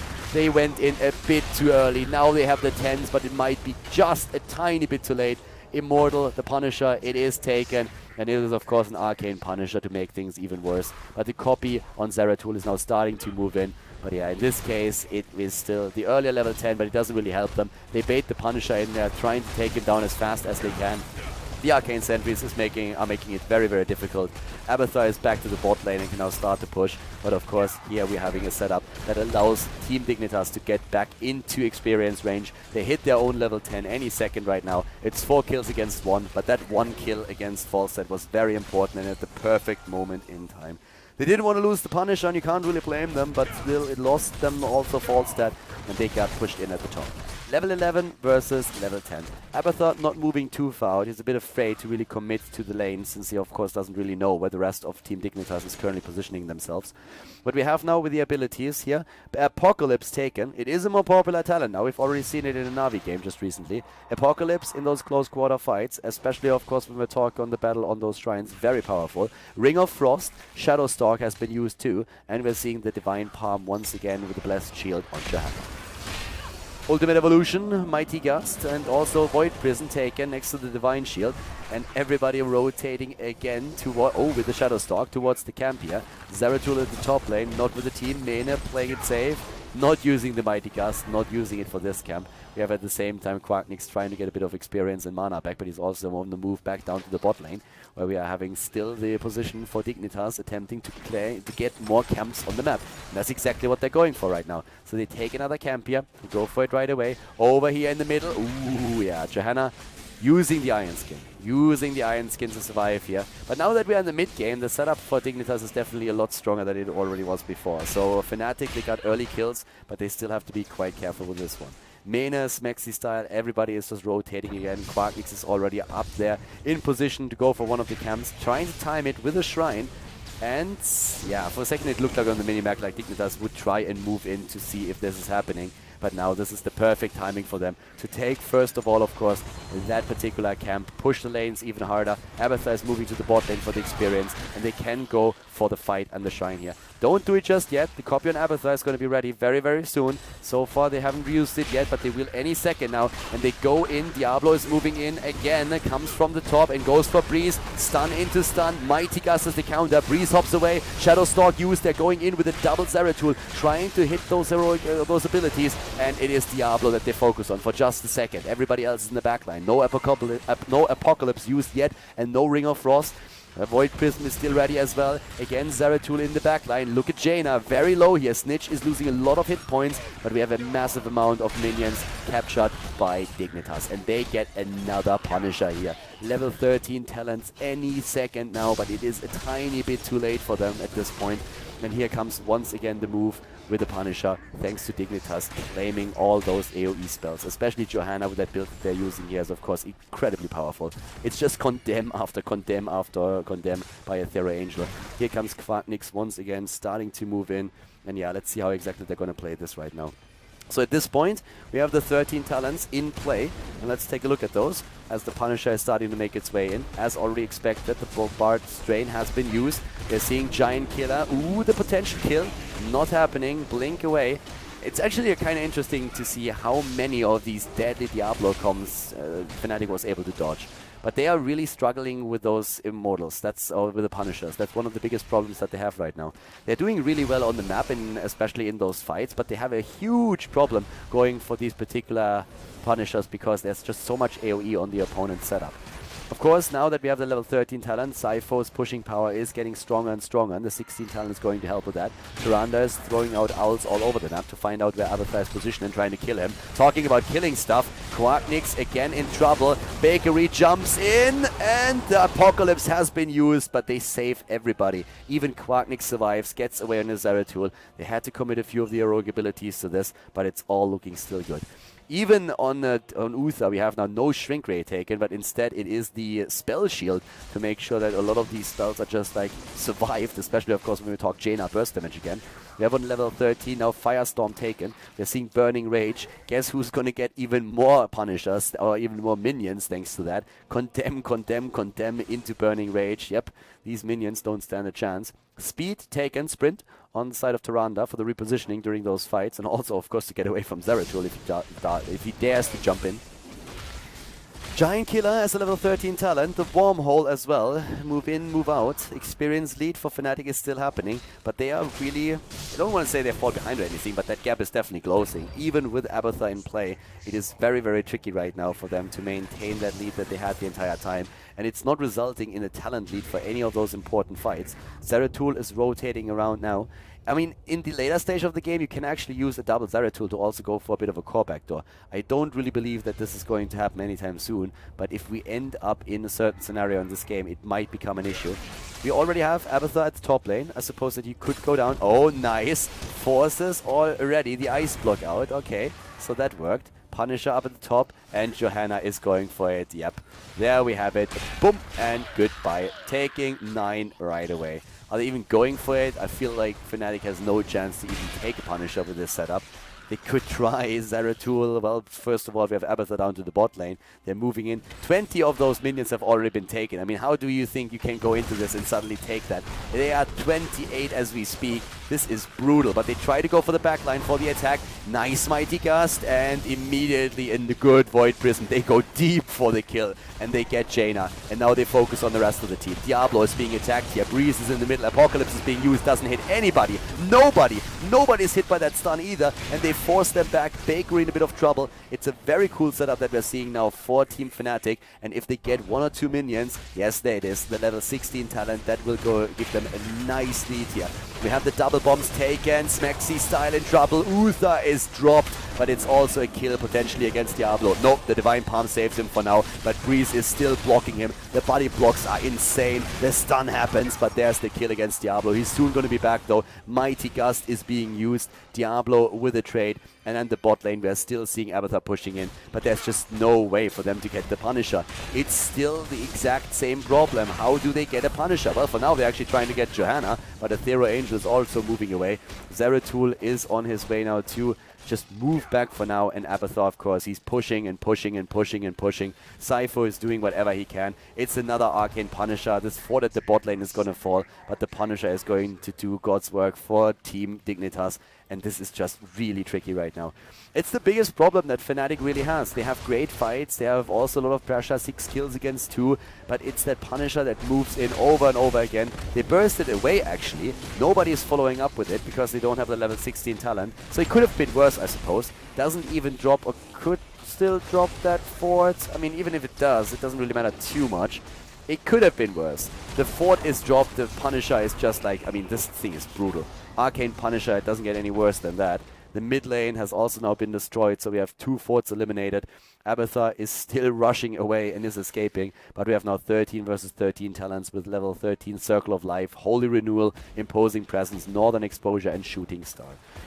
The experience is exactly the same, and for now Dignitas is taking a slight lead for the first time in this game, and it is really something that has to annoy Fnatic massively, because they are doing really well during the fights with the rotations on the map, with the play in Abathur, but they just can't get anything done during those Immortal fights. So Johanna alone is just too strong. With that cooldown reduction build that is being used with the Eternal Retaliation into battle momentum, Johanna gets just like one condemn off after another, and with the level 13 talent and the AoE thanks to the Burning Rage, it's no problem to just drop these minions within seconds. Diablo is catering towards that as well. Abathur is working overtime here, jumping from the top to the bottom, from the left to the right, always in position to just make something happen here. And they burst this wave away. Again, there's also another camp moving in, and this is very strong. But guess what? Yep, condemn, you are correct. And condemn. And guess what? Another condemn. Well, in this case, yep, there it is.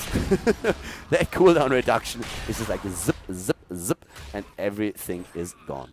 So yeah, 18 versus 18. And yep, the Owl already on the map, but there's Maynard eats a bit of damage. Zeratul is at the bot lane. Guess who wants to backdoor that fort here?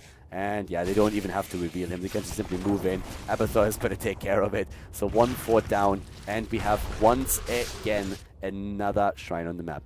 They actually took the copy on Abathur. Either did he misclick? Now that is odd. What just happened? Sypho went for the copy before that fight even starts. Now they don't have a copy in the battle. I'm not 100% certain what happened here, but it looks a bit like he maybe misclicked. Quacknix is not even going for it. They're trying to push this. They're basically just saying, screw the Punisher. We don't have a chance of getting that anyways. So let's just move in and trying to do some damage at the bot lane. So yeah, they're starting to push this in. Mane is already there. So they force them into a battle outside of the Punisher. Yes, that's the first one. They go for the second. And how is Dignitas reacting? They send 2 heroes back. They send 3 heroes back. And the commitment is still happening. Wall is about to fall. Level 20 is an important advantage now for Quacknix and his boys if they get it. They don't have it yet. Here comes especially Zeratul. Are they going to turn this around? Stun, blink, and all good. Even Mane committing straight to the... Yeah, Mane commits straight into the moment with his Mighty Gas because, well, they didn't really have to do anything else. And Mighty Gas has a really, really low cooldown. It's not like you have a problem just running it with this. We currently have, yep, Falstad with 20 seconds on his heroic ability, and they burst the Punisher down as fast as they can. And this time it's not an Arcane Punisher, so you have a bit of an easier time really dealing with that guy. Level 20 also helps them now, and that's of course the Locust Brood. They're seeing Hardened Shield for Mirrodin, Rewind for Zeratul, Redemption for Uther, and the Epic Mount for Falstad. So the potential to actually dive in. Keep in mind that this is really a build that you can use to backdoor. Think about a double Falstad, sorry, no, a single Falstad flying in, Zeratul as well moving in, and then a double Zeratul with Falstad going for the core. You can backdoor nearly everything. You can backdoor a keep, you can go for whatever you want. And they are starting to take down a couple of the structures here. Fnatic, you can really tell that they are pressured with this. But they're still playing a solid game here. China, by the way, has 150,000 damage against Siege now, thanks to that Condemn build. Sypho already moving away. There's no shield player that could really deal with this. And this opens up the bot lane to a potential attack. Snitch is already waiting there, but they go for the wave. And now, of course, it's already good knowledge that what's going on here. They're starting to move in, and yeah, the keep is being attacked. Everybody moves away. That's a bit of solid damage.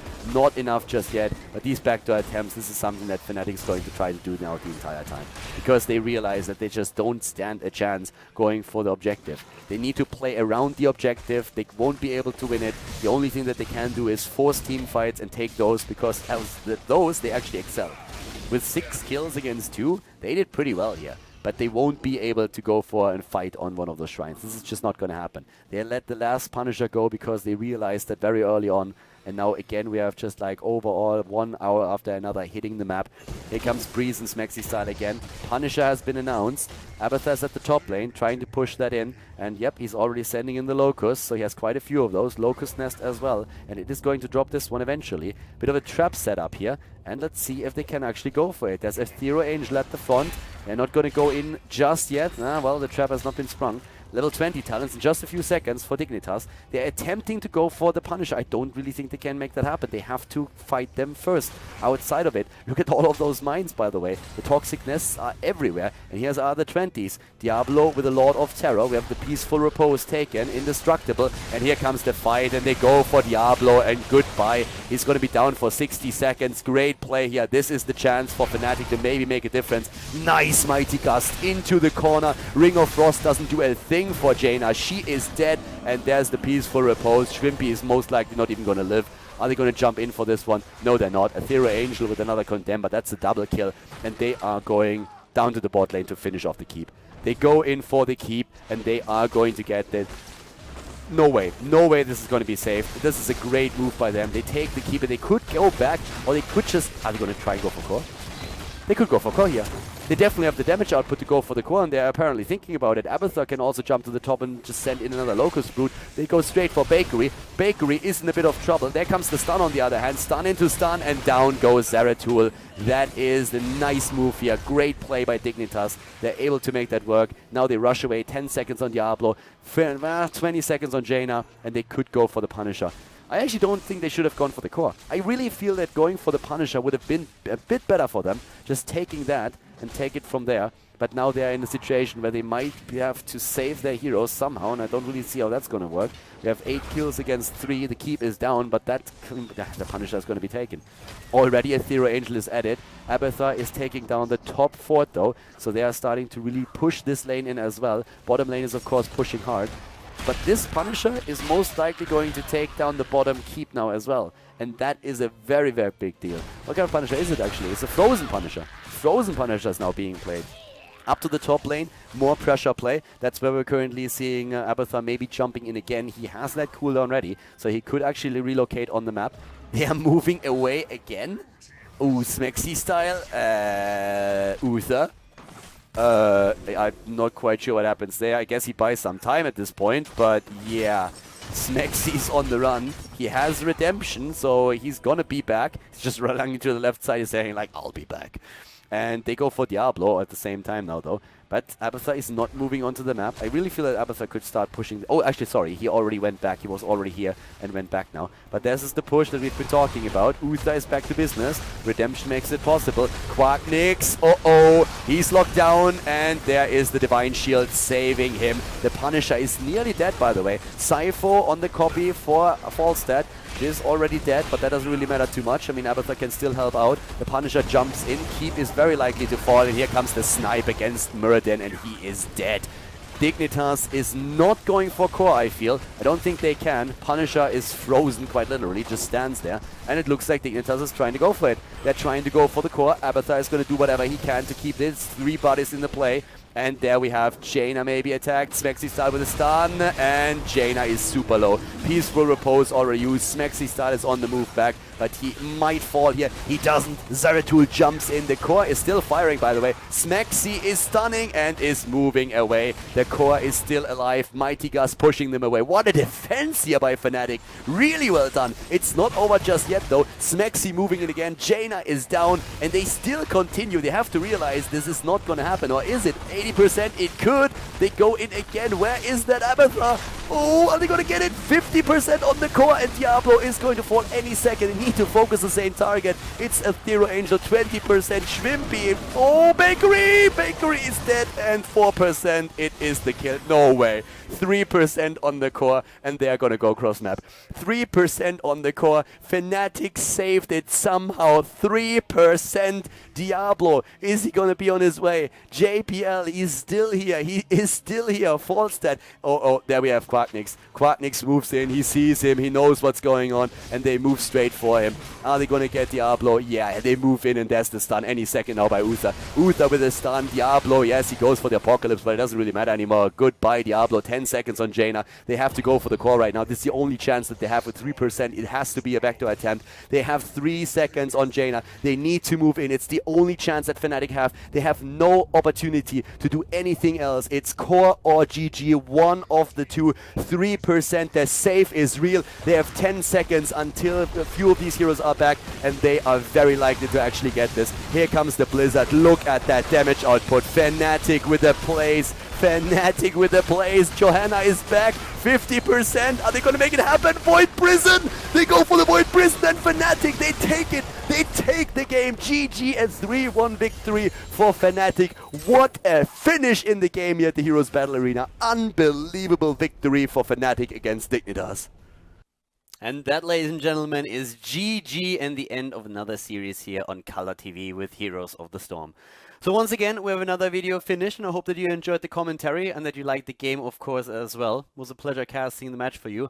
And if you guys really enjoyed it, then make sure that you give that video a thumbs up on YouTube. And of course, if you haven't subscribed to the channel yet, feel free to do that too. If you have friends that are interested in Heroes of the Sports esports scene, then definitely recommend the channel to them, or just show them the video if they want to see like a bit how the pros are drafting here, especially of course when it comes to the North American scene, European scene. And I mean, these days we even have a couple of Chinese games on the channel here, so I hope that you enjoy that as well. That being said, thank you very much for watching again. I'm going to see you guys next time with more Heroes of the Storm content here on the channel. Have a great day and enjoy your week, and see you soon. Bye bye.